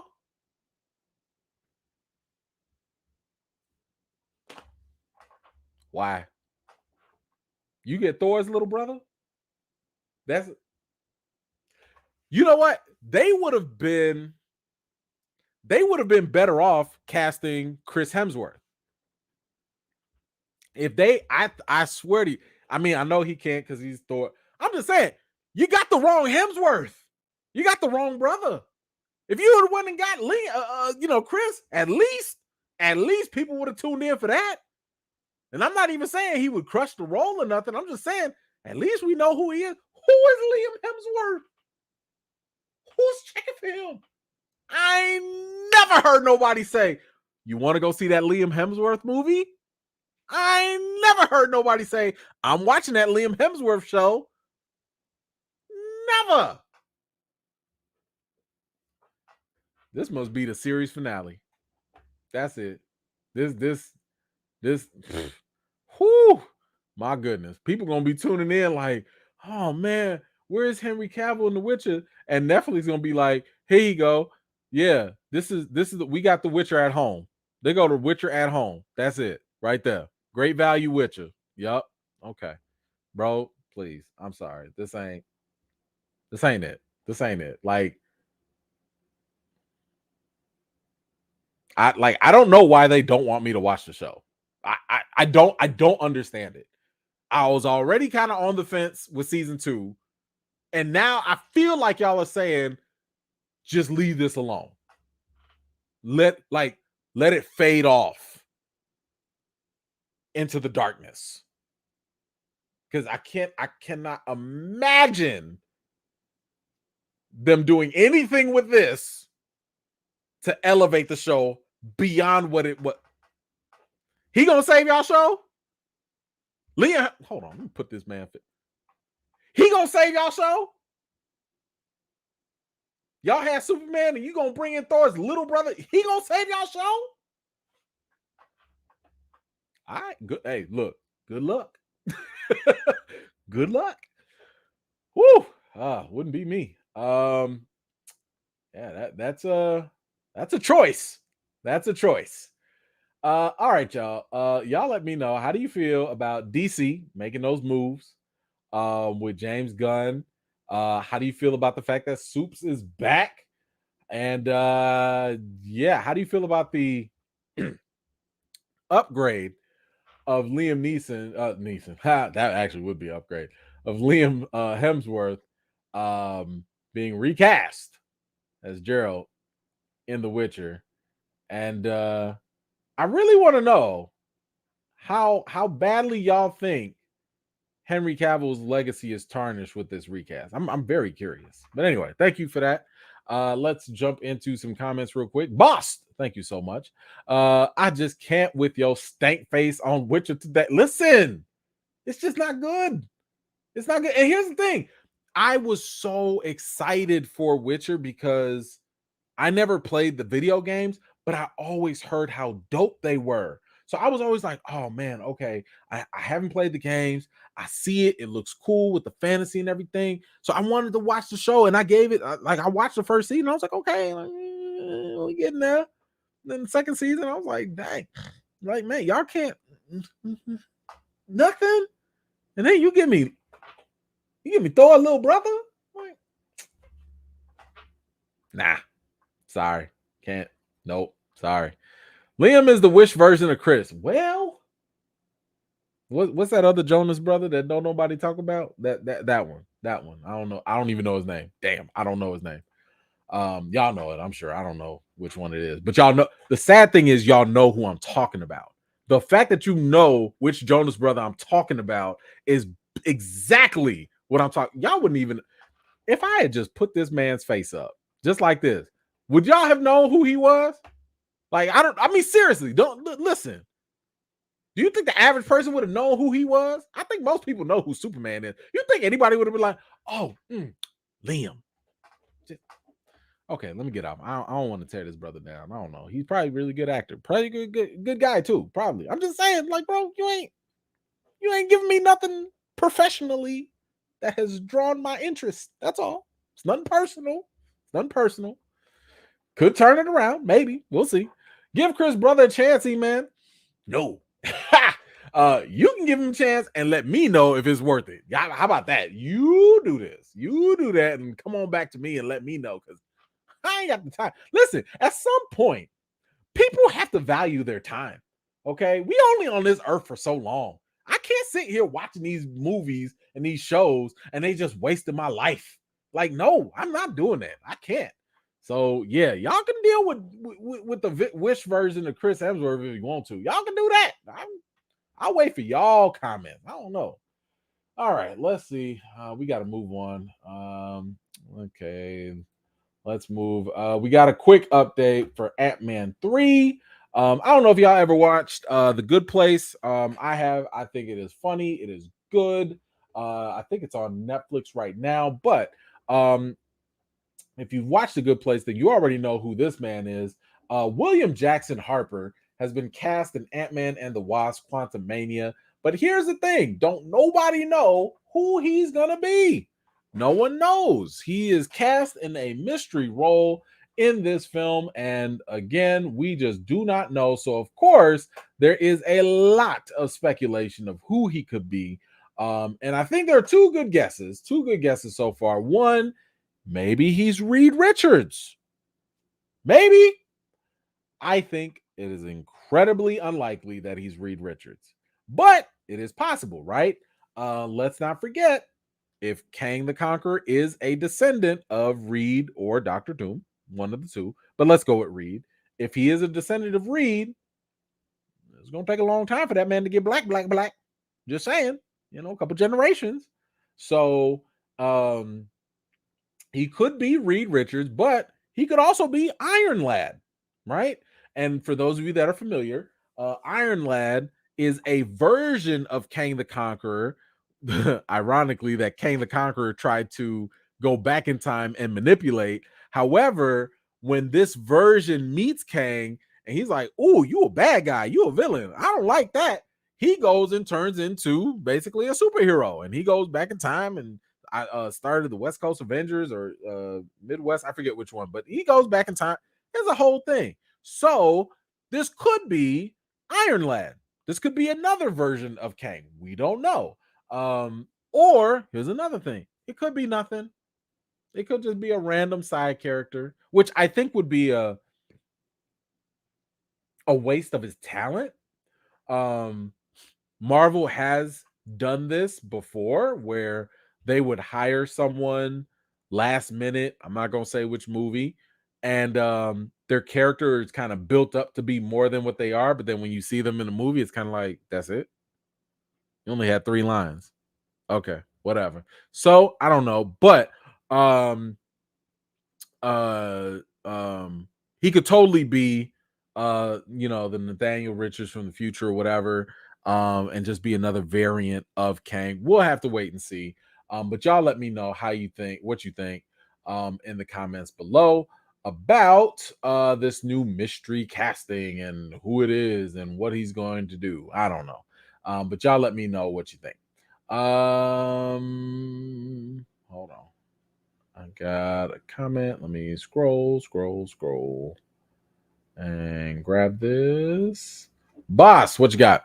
The sad tea is that Witcher writers have been writing Gerald as a himbo and dissing the books. Henry just got sick of their ish, and here we are. I did hear about there was creative differences involved in that. I just took it as like being the lead of a TV show is nice. Being the lead of a movie franchise is better because you get paid more. So, yeah, creative differences, or I'm just going to go upgrade. Thanks. Bye. So whichever is the case, I don't really care because at this point, I'm like, well, nobody watching The Witcher anyway. Oh, well. All right, let's move on. Let's get to some Marvel MCU Disney Plus shows that are coming up. Y'all remember this from WandaVision, and that is that Paul Bettany's Vision is going to star in his own Disney Plus MCU series. So it's sounding like let's see, this is from the same guy, Jeff Snyder. This is from the same guy who told us the General Ross recast information with Harrison Ford. So I think he's proving himself to be pretty reliable. But he also said here, I'm told that next week Marvel will be opening a writer's room for a Vision show called Vision Quest. He went on to state that his information is coming from a good source who's been accurate in the past. Okay, all right, cool, good enough for me. I'm curious, like, do y'all want a Vision show? Are y'all curious about it? I don't know. Y'all let me know how you feel about it. I mean, I guess clearly we're gonna find out where he goes, because after WandaVision, people's like, yo, bro, like, where'd you go? Like, you just left, but it would be rather interesting to find out what happened to him, and maybe it's probably just going to be a series of self-discovery, and we'll see what he's been up to and what kind of stuff he's doing.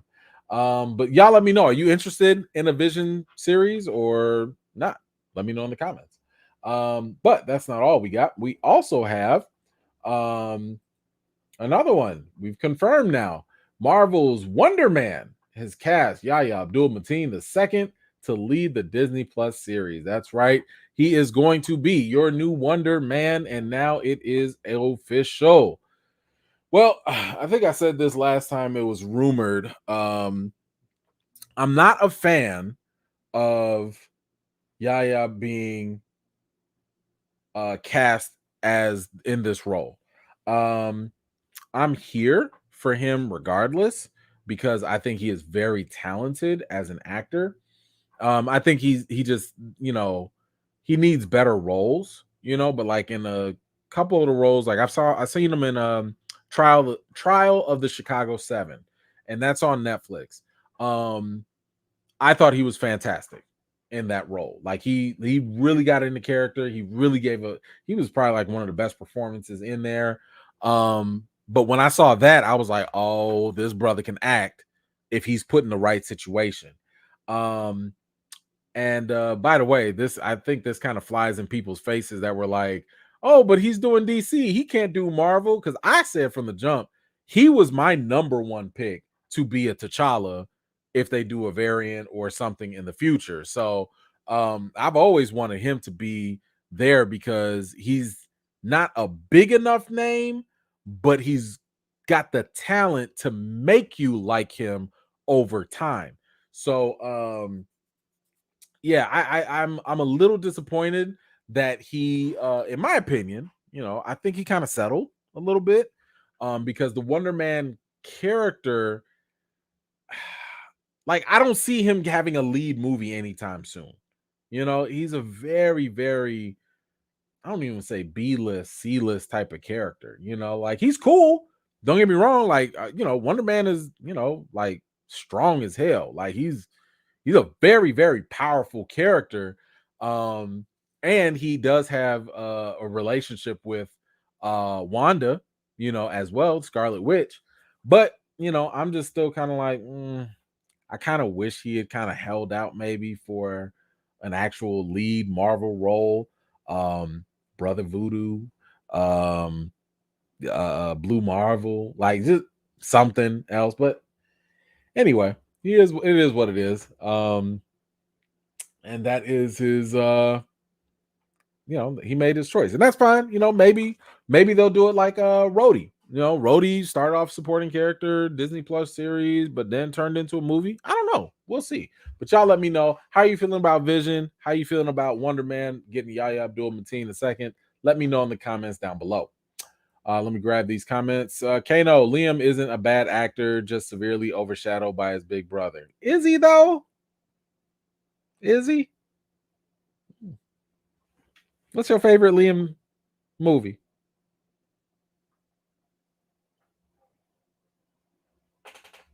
Okay. All right. Nelson, what you got? Seeing Kang in Ant-Man 3 trailer had me shook. Yo, Jonathan Majors is going to crush this role. I have no doubt about that. And so far, what we have noticed is that when Marvel has a big bad villain, like a real big villain, they have not dropped the ball with that. Except for Ultron, maybe. Never mind. I'll take that back. But I do think the fact that they have not only Ant-Man 3, but they also got Kang Dynasty, they're building up to something where Kang is like that. He's going to be a problem. So I think Jonathan Majors is definitely going to give us the villain that we've always needed. Kano, what you got? I told someone Yaya was as Wonder Man is the best thing for Wonder Man. I hope it means they plan on making him a prominent character because he can act. Yeah, I mean, we'll see.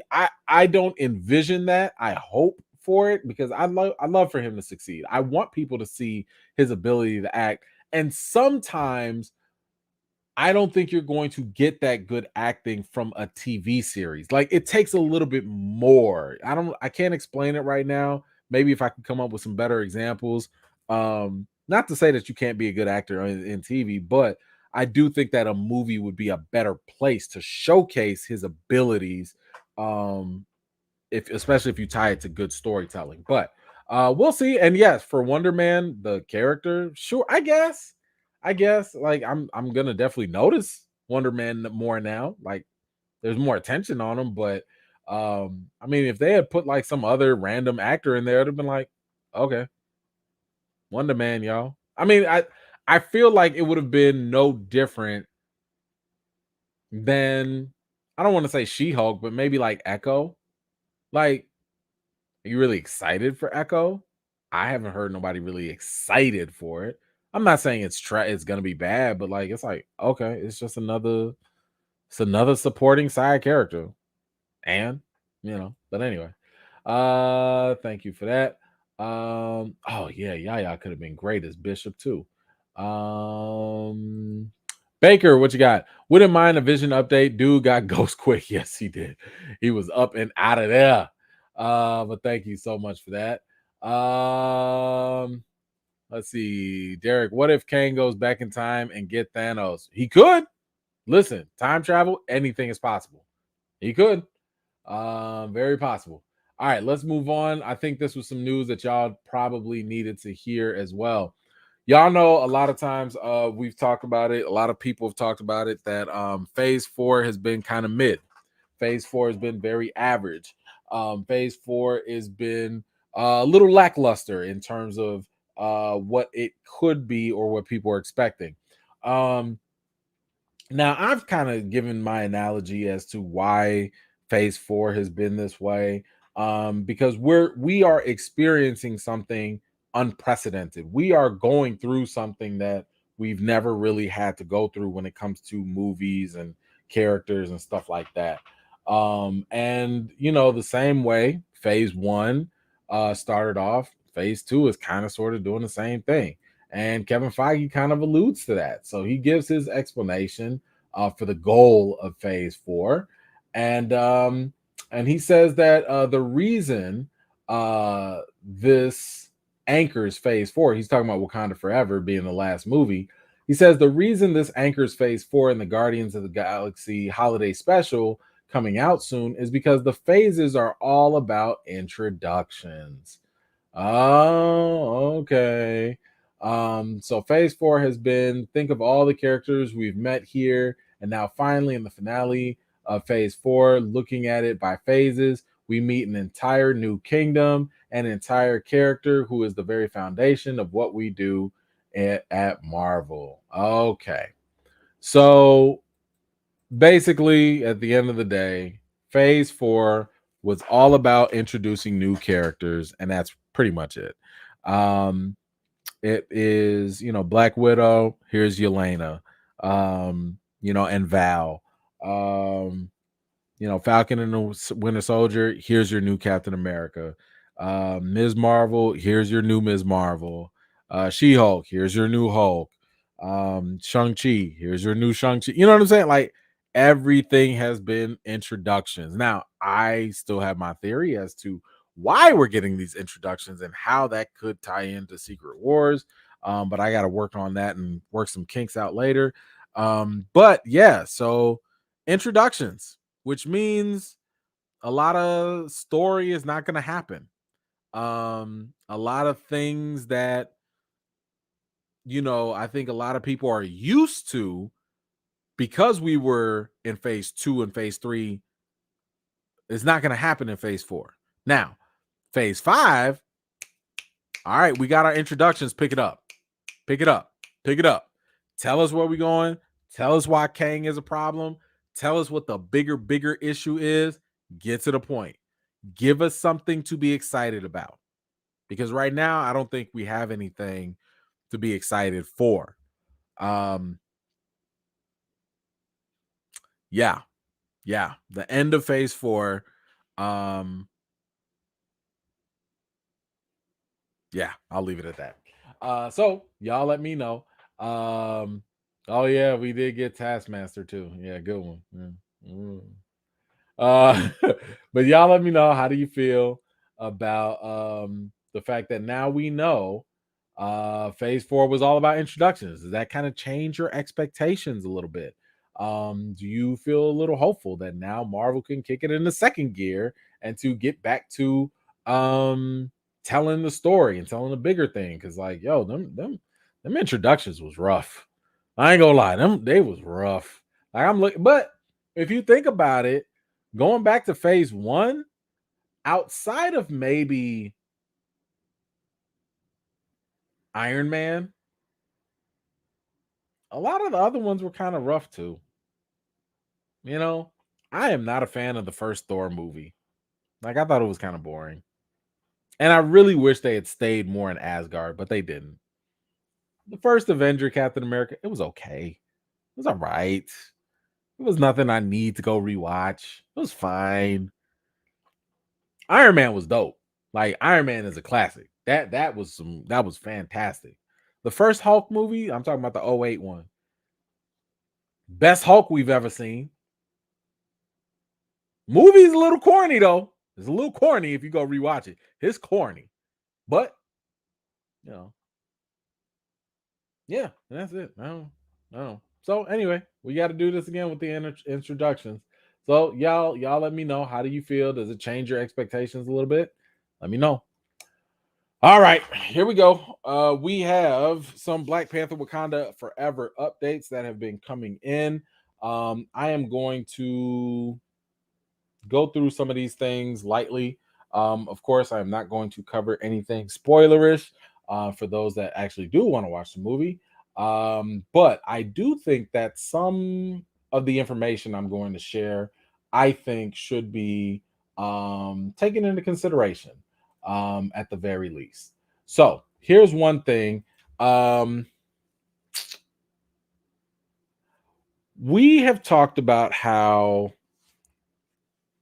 when it comes to recast T'Challa, one thing that I had talked about very early on, very early, I mean, literally like a year and a half ago, I had talked about how we had never had any record, no records of the family's involvement with the movie. Now, my position has been that if you're going to dedicate this movie to Chadwick,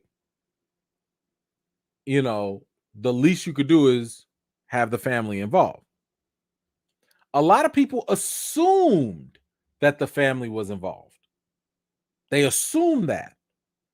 There was no evidence, there was no reports, there was no interviews, nothing at that time. And then Derek Bozeman came out, right? Derek Bozeman was the only person of the Bozeman family, his older brother, that came out and actually shared some thoughts about it. You know, we saw the video from December of 2020 where he was like, you know, I'd like my brother to be in it, and you know, he was talking about like, yeah, I think they want to do a female Black Panther and so on and so forth.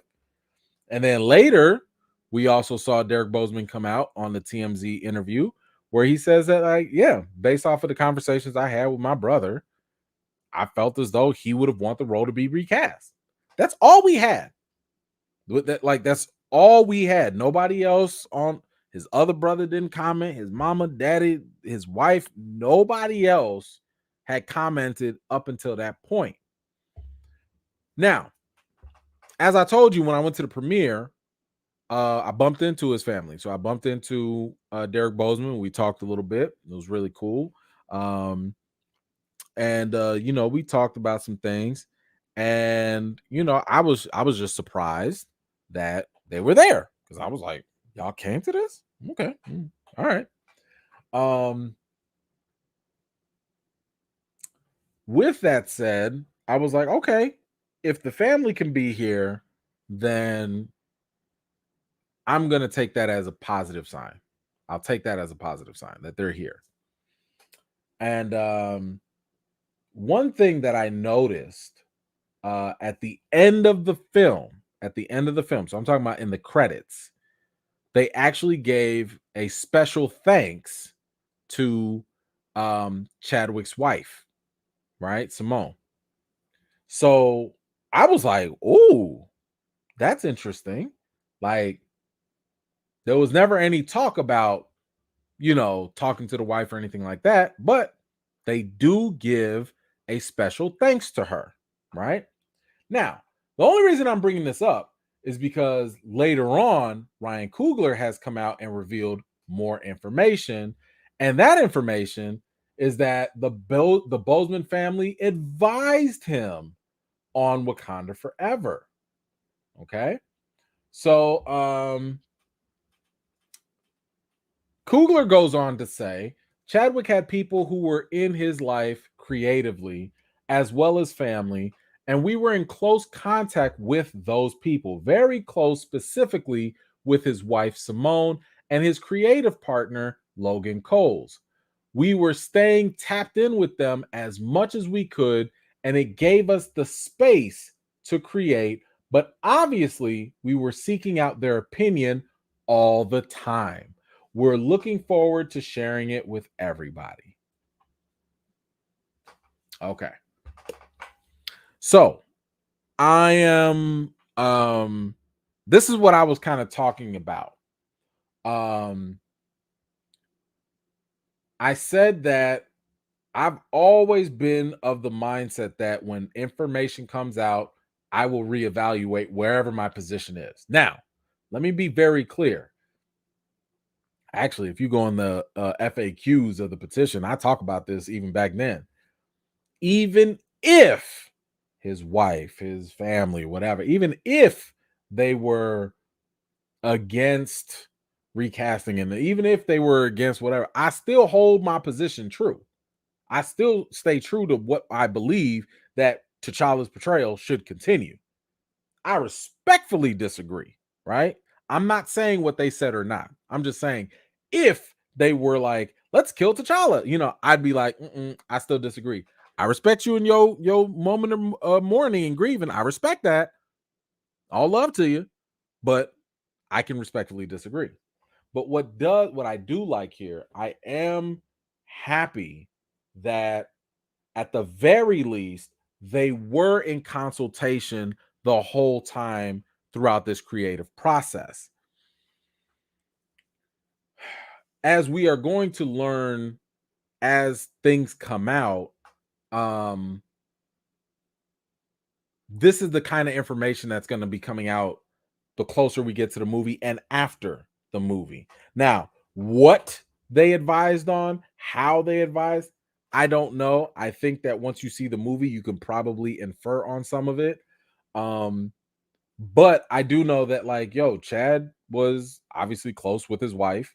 Um, and I'm hoping that whatever decisions they came to, it gelled with what Chad wanted, or that he was cool with.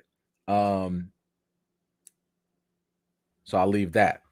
Uh, Something else that I'll give you guys real quick, and I don't think they would have an issue with this, but there were some people that were like,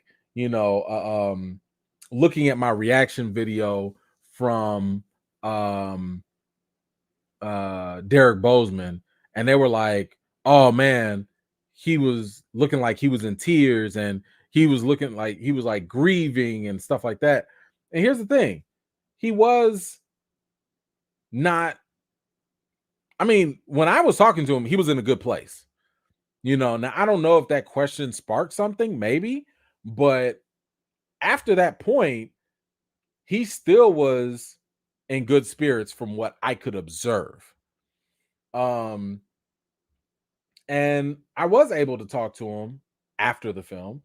And I don't know, I'm not going to speak for him specifically. I'm not going to quote him or nothing like that, but he didn't hate the movie. He liked it. So, um for a lot of people that kind of want to put, the Derek Bozeman torches and be like, F this movie, he don't like it, or he does like it. He liked it. Now there's more information about that. But I don't want to get into that because I don't really have permission to give that out. But the family is cool with the movie. The family has advised Coogler on the movie. Coogler has been in touch with them. So I would just say, whatever this movie does, whatever they do, the people that are the closest to Chadwick, including his wife, his brother, and all that, they've been consulted, they've been whatever, and they're cool with it. That's all I'm saying. So we are not going to go speak on their behalf. We're not going to try and twist their words just to confirm our own bias. The family was consulted. They're cool with it. Take that for whatever you need to take. So I wanted to make sure that that information was out there so people don't go try and like manipulate it or change it or whatever. And again, you could still want the directions of the movie to go this way, that way, or whatever. But all I'm saying is don't go manipulate how they feel and try to weaponize them just to confirm your own opinion. That's not cool. Because right now they've been advised, as Ryan said, they've been consulted the whole time and they were cool with the movie. So take that for what you like. Let's move on. There's some more. This is slightly spoilerish, but at the same time, um, uh the producers put it out there, so I'm like, if y'all put it out here, I guess y'all don't really care. But I did want to mention this just to manage expectations. And that is, we do now know we know when Wakanda Forever actually takes place. So again, if you don't want to hear this, I mean, you might want to tune out, but I just want y'all to manage your expectations. I don't want y'all going in there thinking this, thinking that, and then all of a sudden being mad or whatever. But I do want y'all to, again, like I said, manage your expectations. But we found out through Nate Moore. He said here, this movie clearly happens after Spider-Man No Way Home and Eternals. He said, I think it probably happens potentially concurrent with Thor Love and Thunder. New Asgard does exist in our film and almost concurrent with Ant-Man and the Wasp Quantumania, which is coming out in February and March. So, for anyone that was hoping that this was going to take place during the blip, it does not. Like I said, I put that theory out there already. That this movie could have taken place during the blip.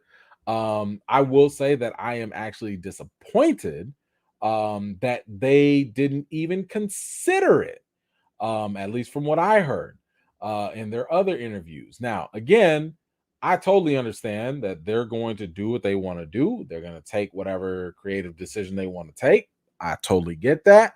But hearing from another creative person that they didn't even consider it, I was like, damn, y'all didn't even think of that? Like, average people, the regular fans, at least thought of it. Now, I'm just saying you could think of it and say, like, nah, not we can't do it, or we want to do something else. But the fact that y'all just didn't even think about it, okay. Because as I've said, and I mean, we'll get into this during the spoiler review and all. If you make this movie take place after the blip, you're gonna have to answer a lot of other questions. Like, and even if you don't answer it, I think it's a little more jacked up that you don't, So um doesn't take place after the blip.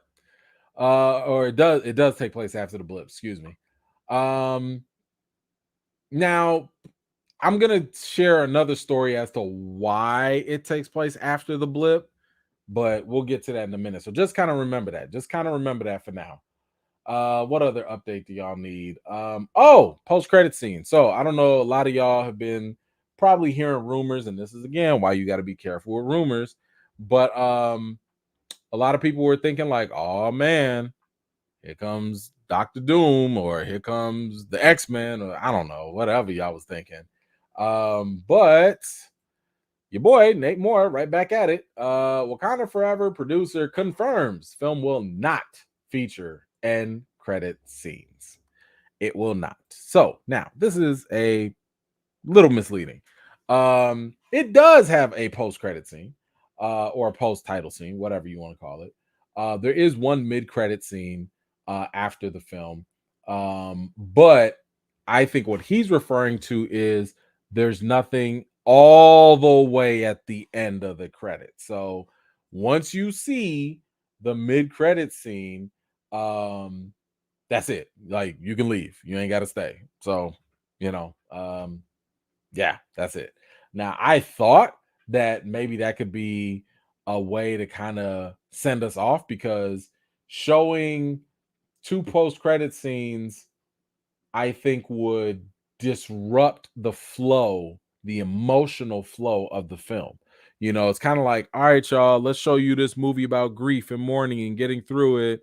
All right, y'all, here go the mid-credit scene. Okay, now get ready for this new crazy thing, y'all. Yay! Like, it would have just, it's almost like, what was it? After Endgame or whatever, they were like, no, we don't need nothing else. Like, that's it. Or was that Infinity War? I forget. Whichever one. It was like, no, it's it. Tony died. That's it.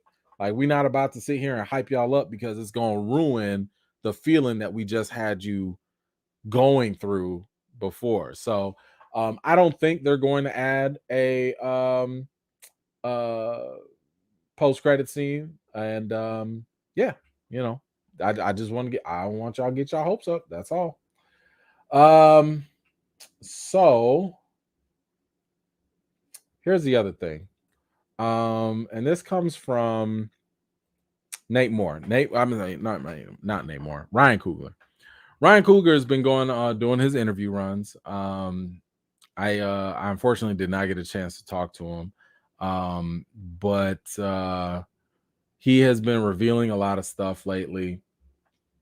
And some of the stuff I know it's been kind of sucks when I hear about it, but like we've heard last week or so that Black Panther Wakanda Forever was supposed to focus on T'Challa. It was supposed to deal with his psyche. It was going to build up his character, which is exactly what you would expect. Like, that's what sequels for these movies for the title characters do. Iron Man 2, all about Tony and his character, and 3. The same thing for Cap 2 and Thor 2, and all of them are supposed to build up the character. So Ryan Coogler has come out and actually given us a little bit more detail. And apparently, the original Wakanda Forever was going to have an endgame centric story. So not only was it going to to be about T'Challa, but it was also going to be after Endgame as well. So Coogler said, I spent the last year preparing, imagining, and writing words for Chad to say that we weren't destined to see. He says the tonal shift, I will say, was less of a shift than in casting. Where else? The Black Panther return. Okay, so he says here, the Black Panther returned five in universe years later at the climax of Endgame, and in its original form, Coogler saw his sequel as a story where T'Challa struggles to resume life after the blip. He says the tone was going to be similar. The character was going to be grieving the loss of time, coming back after being gone for 5 years. As a man with so much responsibility to so many, coming back after a forced 5-year absence, that's what the film was tackling. He was grieving time he couldn't get back. Grief was a big part of it.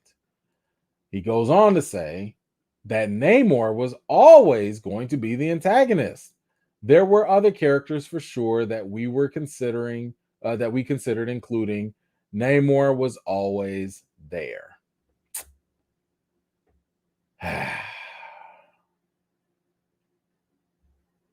Yeah. Yeah, that's all I'll go to. So that sucks. In Coogler's interviews, he's also talked about how he always wanted to do T'Challa versus Namor. Now, before they didn't have the rights to Namor, so they had to wait a while for that. But we always were gonna get T'Challa versus Namor. We always were gonna get T'Challa centered story, and it sucks that we're not going to get that. And I'll give you another little hint. In my interview part 2 with Nate Moore, which will come out a week or so after the movie drops, I ask him about that, and he gives me an even more shocking detail about what could have been as well. So you definitely don't want to miss that. But it absolutely breaks my heart that um this is what could have been. That because now I'm like, man, can we at least get a what if episode? At least. I mean, I don't know. I don't like it. Um, I feel like it was kind of wasted here, but you know, they were gonna show T'Challa dealing with grief. They was gonna show, I, I like my mind is racing at all the different things we could have gotten with T'Challa's character. I mean, in my mind, I'm like, damn, y'all really could have made this movie take place during the blip. You could have had, you could have retconned Shuri not really being dusted or whatever. You could have shown Wakanda mourning and stuff like that. And then later on, I don't know, the next Black Panther 3 ain't gonna be for another 3 years. So 5 years after Chadwick is gone, y'all could have recast very easily, time travel, all that crazy stuff, and then you could have shown this story. But whatever. They had to tell their story. That's how they felt. Um, let's see. I think we got some more. Uh Deborah, what you got? So order drinks at the movie and bring Kleenex. Yeah, a little bit of both. A little bit of both. I one thing I've told people with um when it comes to this movie is that a lot of your feelings are going to depend on your connection to Chadwick, your connection to the character of T'Challa, and your experience of losing a loved one. So, wherever you fall in all those factors, those things are going to affect how you react to the movie. Now, there are other things in the movie that like some people are going to love more than others and they're going to connect with more than others. Um and there're going to be some things that are going to be very, hard for people to deal with. Now, the movie does try to, get you out of those feelings, but it's a movie about grief. Like that's the theme of the movie. It's about grief, the different stages of grief and mourning and stuff like that. It takes you through it. It just sucks because Endgame kind of sort of was about grief. Endgame showed us like, yo, here are our heroes after losing for 5 years, and we kind of went through that. But the difference was that grief was fictional. And we knew they was gonna come back. So it wasn't a big deal, So anyway, that's yeah, feel that. Before I go on, actually, no, this is part of it. So here's the thing. In case you didn't know, Marvel's actually come out with a new podcast. It's a Black Panther podcast or whatever they want to call it. And this thing is now going to be hosted by Ta-Nehisi Coates. And it's going to debut obviously before Wakanda Forever. It's actually available now. I think you can find it on Spotify. You can find it on iTunes. And the very first episode it has Coogler and Ryan. It has Ryan Coogler and Coates talking, and it's interesting. This is Daniel's original question. The proximity head. I'm sorry, the media or whatever. I would encourage you to listen to it if you can. It's like 30-40 minutes or whatever. It's okay. I mean, if anything, it'll give you better insight to how Ryan was feeling. And I think, no matter how much you may disagree with him, I think that we still should empathize with the fact that another human being lost someone very close to them. I'm still of the opinion that, they could have taken more time or done whatever. But that's just my opinion. Like, I understand that they're still going to do what they're going to do. But I think that when you listen to it, you will kind of sort of at least understand, man, he's still very emotional about that, right? Like, so I respect where he's coming from. I just don't agree with it. And I think people also need to understand that, like, that's okay. Like, you can respect something and not have to agree with them at the same time. Like, one doesn't contradict the other. You know what I'm saying? And it feels like we live in a world now where it's kind of like, if you don't just accept what somebody says, you hate them. Like, no, like, that's why I be hating social media sometimes, man. It's warped people's critical thinking and their sense of nuance. Like, people don't realize I can do this and both things be true at the same time. Like, it's a possibility. But anyway, go check out the podcast if you can. There are a couple snippets from it that I did grab, and we are going to watch real quick. Um, Let me see. I don't know if this is the same thing. Okay, actually, yeah, we can skim through this. So, in regards to the recast, since I didn't get a chance to interview him, somebody did kind of, bring it up to him anyway. He admits he did consider recasting T'Challa for Black Panther Wakanda Forever. Um, And let's see here. So, yes, hey, shout out to all of y'all. Look at that. Over 60,000 fans petition on change.org. That's us, y'all. He says here, when Chad passed, it was this is Nate Moore. We already went through that. It was a fast conversation. It wasn't weeks, it was minutes. We had to figure out how to move on that franchise without that character, because I think we feel so much of T'Challa is on the screen is tied to Chadwick's performance. All right. But here's where did he say? Okay, so he said Coogler candidly replied, opening up about his thought process and not recasting T'Challa, a character who continues to inspire millions of fans across the world. You consider everything. When something like that happens, it's not like I don't think I can come back and make another one. I don't think I can do this.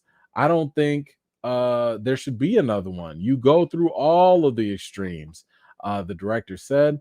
It's a complicated thing to even say. The Black Panther Helmer said before, opening up about why the thought of recasting dissipated, and it all boils to being honest and seeking the truth.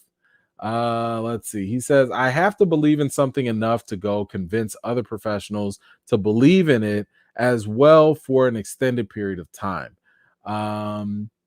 Let's see. I have to have a fighting chance of putting something out in front of the audience that the audience can believe in and not be taken out of for 2 hours. They have to believe in some kernel of truth that's happening on screen. Okay, that's enough. That's enough. I think essentially for Coogler, he's just basically like, he couldn't see anything else. He couldn't see another actor. He couldn't feel it. And for him, he felt like whatever they were going to do with this project, it had to be something meaningful to him for him to convince the rest of the casting crew. Because we've seen in other, like Lupita's interview, for example, Coogler had to convince her and be like, nah, like, let's do this and let's do that. And that got her on board, So that's his truth. That's what he wants to believe. That's okay, I guess. But there is a video here that we do have for Coogler where he actually speaks a little more. Again, some of that I just read was a snippet from the podcast. Like I said, you can go check it out. I think it's worth at least listening to. But I do have a clip here. I think it's with Nate Moore and Coogler. So let's check that out real quick.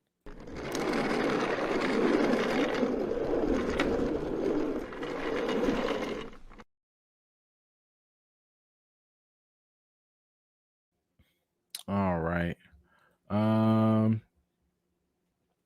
So we got Coogler here, and we're just going to listen to a little bit of his interview. And I think Nate Moore is also involved, and we'll do a little commentary here. Let's check it out. That was the work, actually. Trying to figure out a way that the theme could be dealt with and simultaneously ever present while delivering upon what we wanted to deliver on, which is like a heart racing geopolitical thriller / action movie. Like we wanted it to be those things, but also work as a believable drama, a believable character study about the concept of loss and how complicated it is to navigate, among other things. Just trying to make sure we struck the right balance, and the whole process was always a balancing act. It was always intentional, that the film could check all those boxes, so to speak. His passing was sudden and sort of hit us really hard, and you do have the thought of maybe we should just stop. Yeah. Maybe certainly sequels aren't a mandate. Many movies have existed as one-offs and they're fantastic. Maybe Black Panther just lives on its own bubble, and then you start to have the other conversation, which is it did mean so much to people. Even Chad, I think, knew it could mean as much as it did to people while we were making the first one. Yeah. So then it was a conversation of, okay, if we're gonna do it, how do we do it respectfully? How do we do it in a way where we as storytellers also can get behind it and spend the next 2+ years of our lives bringing something to life that we believe in that doesn't leave a bad taste in our mouths? And that's why recasting was never really a consideration, to be quite honest. Let's use this energy and tell a story that could honestly help us in the healing process and potentially help audiences when they watch it kind of come to grips with what happened and also see a path forward. And also see that it's not just about the loss, it's about transformation and renewal. So, I'm not gonna vilify anyone at Marvel for doing what they felt they wanted to do and doing what they felt, in this case, was more healing for them. They wanted to tell a story for that they I will say this, they truly do believe that this movie is going to be cathartic for people. They truly believe that people are going to watch this movie and walk away and be like, man, I've processed, I've grieved, I've mourned, I'm good now. That's their belief. Whether that's going to do that for people or not, I don't know. Because I've said from the jump, what you think might be cathartic for you might be triggering for other people. Could be. By the way, I brought that up to Nate Moore too. You want to listen to his answer to that.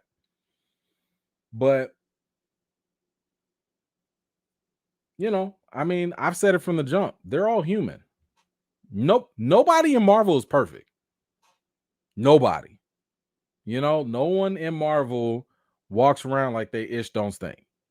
And I'll also say, guess I'm just ruining this whole first interview. They are very aware of the fact that they've painted themselves in a corner. They know that. And I think for them, they're like, you know what? If we're gonna sink this ship, I'm not saying they said this, but I think this is their feeling. If we're gonna sink this ship, or if we're gonna ride this ride, at least we did it believing in what we believe in. And you know what? That's what Ryan Coogler put on screen. Ryan Coogler put something on screen that he believed in. The cast went out and shot something that they believed in. Nate Moore produced something that he believes in.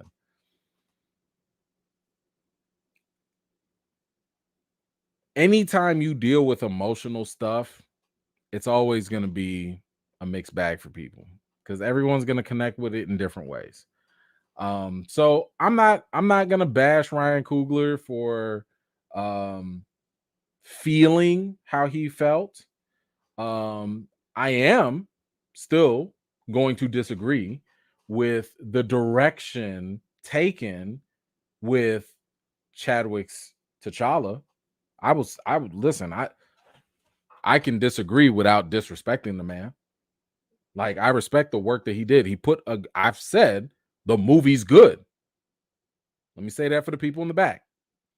The movie is good. I also disagree with the decision that they took. Both things can be true. We can walk and chew gum at the same time. So, much respect to them for that. And you know, it is what it is. Charlie horse. Okay, it's gone. Whew, man, that was scary. Y'all ever had like a Charlie horse and then like all of a sudden it like goes away real fast and you be like, oh my god. Sorry. But anyway, y'all let me know. How are you feeling about Coogler's interviews and his thoughts, his comments? Let me know your thoughts down below. All right. Do I have a comment? I think I do have one. Let me grab this one real quick. Nelson, what you got? So the beginning and ending of phase 4 is overcoming grief. Wanda, grief over Vision, creating the hex and the fate of the MCU 616 T'Challa. Well, I mean, Black Widow, I guess we understood her grief, maybe. But Wanda, grief, yeah. It's a lot of grief. Yeah. That's another way to put it. Yeah. Yeah, good observation. Very good. Hold on. There we go. Chris, what you got? No spoilers. Is Ryan still batting 1,000? It depends on what you think. I mean, like I said, he still made a good movie. Like, even though I don't like the direction it went in, that has nothing to do with the quality of the film. I still went into the movie and there was good action. There was funny stuff that happens. There's some fantastic performances in the film. It's a good movie. So if you mean batting 1,000 in terms of like if this movie is a miss, I would say technically speaking, no, it's not a miss. Some people are not going to like this movie because of the direction, but like I said, your preference for the direction of a movie is not a statement on the quality of the film. That's more of a statement of just what you wish. Those are two different things. What you want and what you wish are not the same thing as how good is this though? Like, I could want a steak dinner. I could want that. But that has me wanting a steak dinner has nothing to do with this shrimp pasta right here. You know what I'm saying? Yeah, I might not want this shrimp pasta because I wanted a steak dinner, but that doesn't mean the shrimp pasta is bad. It's just not what I wanted. It's two different things. So, I think he's still batting at 1,000. Yeah, but again, just understand the difference between what you want and what the movie actually does. Now, by the way, let me make it also very clear. I do not think the movie is perfect. It does have some flaws. It is, and I'll get into that when I give my spoiler-free review, which should come out next week. I think that's when the embargo lifts. So I'll drop the spoiler-free review then. But it does have some issues. It's got some issues, but yeah, it's still good. Rhonda, what you got? I'm confused. Black Panther was not created with Chadwick in mind. This is incredibly selfish of them. If he had these feelings, then he should have passed and let someone else take over. Now, look, I think they have admitted that they were only going to make a movie that they felt comfortable making. So, I'm not going to say that they were selfish, because in their mind, they think and believe they're giving you something good. They know it's in a messed up situation by not recasting. They acknowledge that, by the way. They acknowledge that. But they believe what they're giving you will overcome the shortcomings from not recasting, if that makes sense. So, this is one of the reasons why I do not judge people's motives or their hearts. I've told y'all this. I don't like judging people's motives or hearts because I don't think it's fair. But I do judge actions and what you say. That's different, because that's something that happened. And that's something that, I can look at what you said, I can look at what you did, and I can judge that. I can't look at nobody's hearts, but I can try to give them at least the benefit of the doubt based off of what they've said. And they have said that they do believe this is a positive thing that they're giving out. Again, that's up for y'all to decide. You guys can decide if or when you watch the movie, was it cathartic? Was it helpful? You gonna have some people that swear up and down this was great. This helped me more in Chadwick. This helped me more. This was wonderful.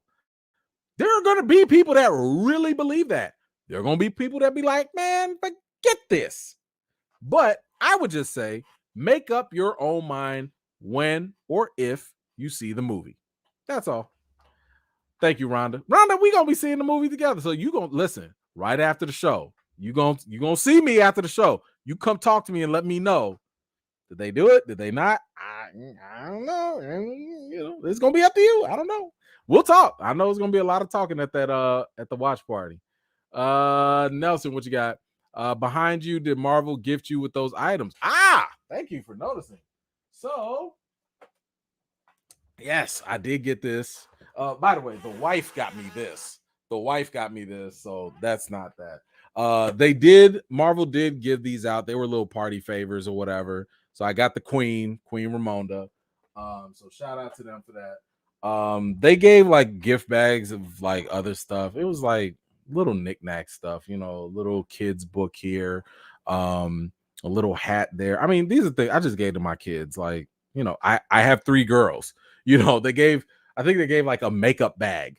They gave a makeup bag. They gave some fake nails, and stuff like that. And I was like, this ain't for me, but but I'm always here for the Queen. Okay, like Queen Ramonda's here. But this right here, the King. No, I bought this. Nah, this was mine. The King on the throne. You see T'Challa? I had to have the King on the throne. I got that sucker pre-ordered from Target. Straight up. That was me, not Marvel. That was me. Okay. There was no way I was gonna let the King on the throne and not be in the house. So yeah, no, that's me right there. Y'all know I've never had a bookshelf, trophy case, nothing. It's been me and the curtain like all this time. Shout out to the wife. While I was out for the premiere, she cleaned up this whole space, reorganized everything. I don't know what her brain is like on a whole different level than mine. She organized everything and gave me a bookshelf. So now that I got some space, I might get some more shelves and I might get more stuff, because I've always wanted more Funko Pops. I've always wanted more dolls, more toys, figures, stuff, but I never had space, So now that I got some space, I was like, look, the very first thing I need is the King. That's I wasn't getting nothing else but this first, So yeah, that's there. And then, we'll see if I can get some other stuff in the future. But thank you for that, Nelson. Storm Shadow, I get how Coogler was feeling at the time. Exactly why it made too much sense for him to step back from the project and return when he mediated on it, or meditated on what the basis for the character and what that meant to Chad. Now, I will say this, because again, we didn't know this. I think being in consultation with his wife and the family probably played into what they did with this film. Now, I can't say because it's spoilerish, but hold that thought until the second interview I have with Nate Moore. Because in the second interview, he says something that I think is pretty relevant as to why they chose the direction they did.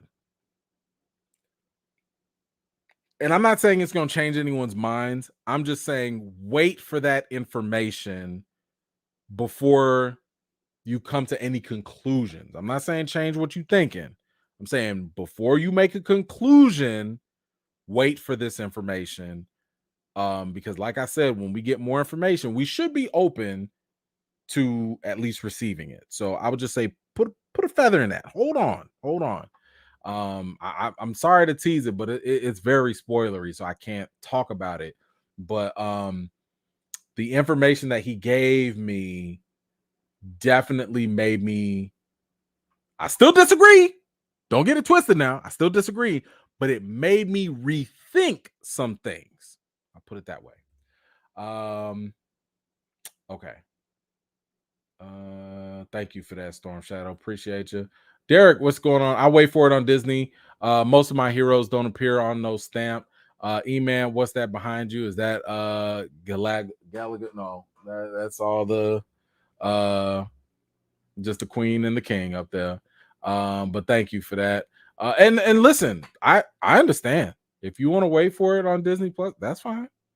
Ain't nobody listen, I'm not going to pressure you to go watch this. Y'all saw the only thing I pressured y'all to do is Avatar 2. That's it. If you're going to watch Avatar 2, you go watch it the way it's meant to be watched. Outside of that, y'all can watch this whenever, however. Because when it comes to movies about emotions and grief, I'm not going to tell people how they should I'm not going to dictate or police how people should feel about that. You know what I'm saying? Like if you lost a loved one, maybe you don't want to see a movie about people losing a loved one. You know, if you are a black person, maybe you don't want to go see a slave movie. It could have the best action, the best acting, the best story. It could be great. Maybe you just don't want to see the imagery. You know, so take care of yourself. You know what I'm saying? Watch it however you want to watch it. Don't watch it if you don't want to. It's up to you. Do what you got to do with your money and make up your mind. Thank you, Ty, for the super sticker. I always appreciate you. Thank you so much. Let's see. King Turtle, what you got? I don't think it's right to demonize the cast for not recasting. It was the job of the Marvel execs to emphasize the importance of T'Challa in the MCU. Yeah, I'm not demonizing anyone, you know, and that's why I say like I don't judge their hearts. I believe them. I believe that they meant and felt that this was the best thing. I just don't agree with it. But I believe them and I empathize with them. I feel bad for them. They had to go through for months, going through a pandemic, losing a friend, not being able to really be connected with people. And then for the next 2 years, they have to sit here and relive that trauma day in and day out. Cut, do it again. Cut, do it again. Cry some more. Cut, talk about it again. Cut, do it again. I can't imagine the mental and emotional toll that they have to go through to do all of that. So yes, I feel for them. I'm not going to demonize them for that. I'll just disagree with them because I felt like there were other ways. But if that's the way they felt like they wanted to process their grief and do it, that's on them. That's a choice they made. And they're entitled to their choices. And we're entitled to disagree with them. But yeah, I'm not going to demonize them. I mean, I don't know if other people are or not, but I'm not, you know. I've said from the jump, they're human. They feel. They're not perfect. They mess up. It happens, you know, but they're people at the end of the day. Rhonda, but it's not about them. It's about T'Challa. See you at the watch party. Chicago is expensive. I thought Atlanta was. Yeah, it depends. Now I hope you didn't go downtown Chicago. You better take your butt on to the burbs. The burbs are a lot cheaper and there's better parking. Don't go up north now. Don't go too far to the west either. I want you to come back alive. Like, don't do that. But listen, I agree with you that it's always been about T'Challa, right? However, they have the mindset that it's about the Black Panther franchise. And in their mind, the mantle and Wakanda are enough. I'm not going to say that they bigger. I'm just saying I think that they believe that the mantle and Wakanda are enough. I cannot wait to get into the spoiler conversation. Y'all tempted me, but I'm going to resist. Because I can only talk to like 5 people in this world about what happened in the movie. And they know where I stand on some of this stuff. But I cannot wait to record this and play it like the weekend the movie comes out. I ain't finna wait no week. I'm gonna just drop it. So anyway, that's that. But yes, we will talk, Rhonda. Oh, by the way, Rhonda, make sure that if any of y'all actually see me at the watch party, let me know who you are. I don't know who y'all are. I know the names on YouTube. The little thumbnails be this big.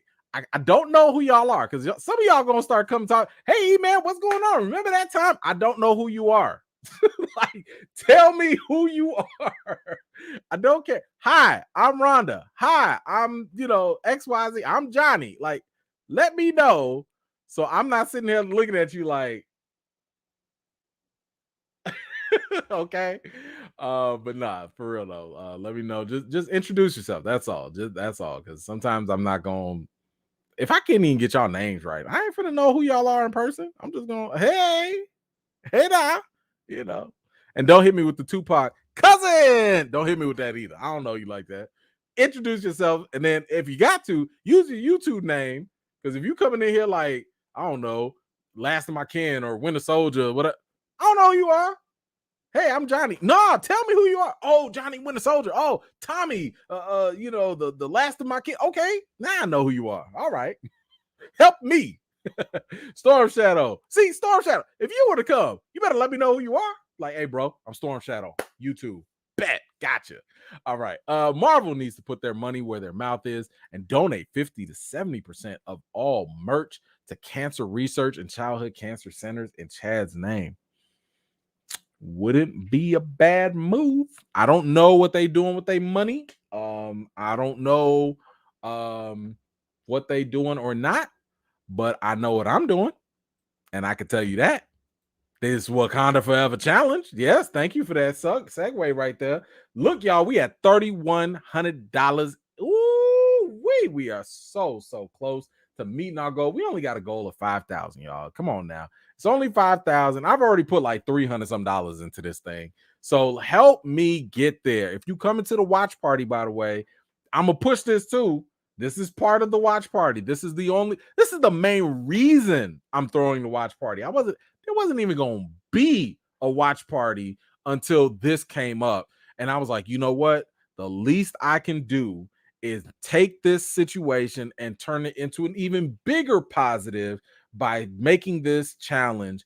And I encourage y'all, please, I don't care if it's $2 to $200, whatever you can give, please go ahead and make a donation. This is going straight to St. Jude's Children's Research Hospital. This is the same hospital that Chadwick Boseman visited, as you can see.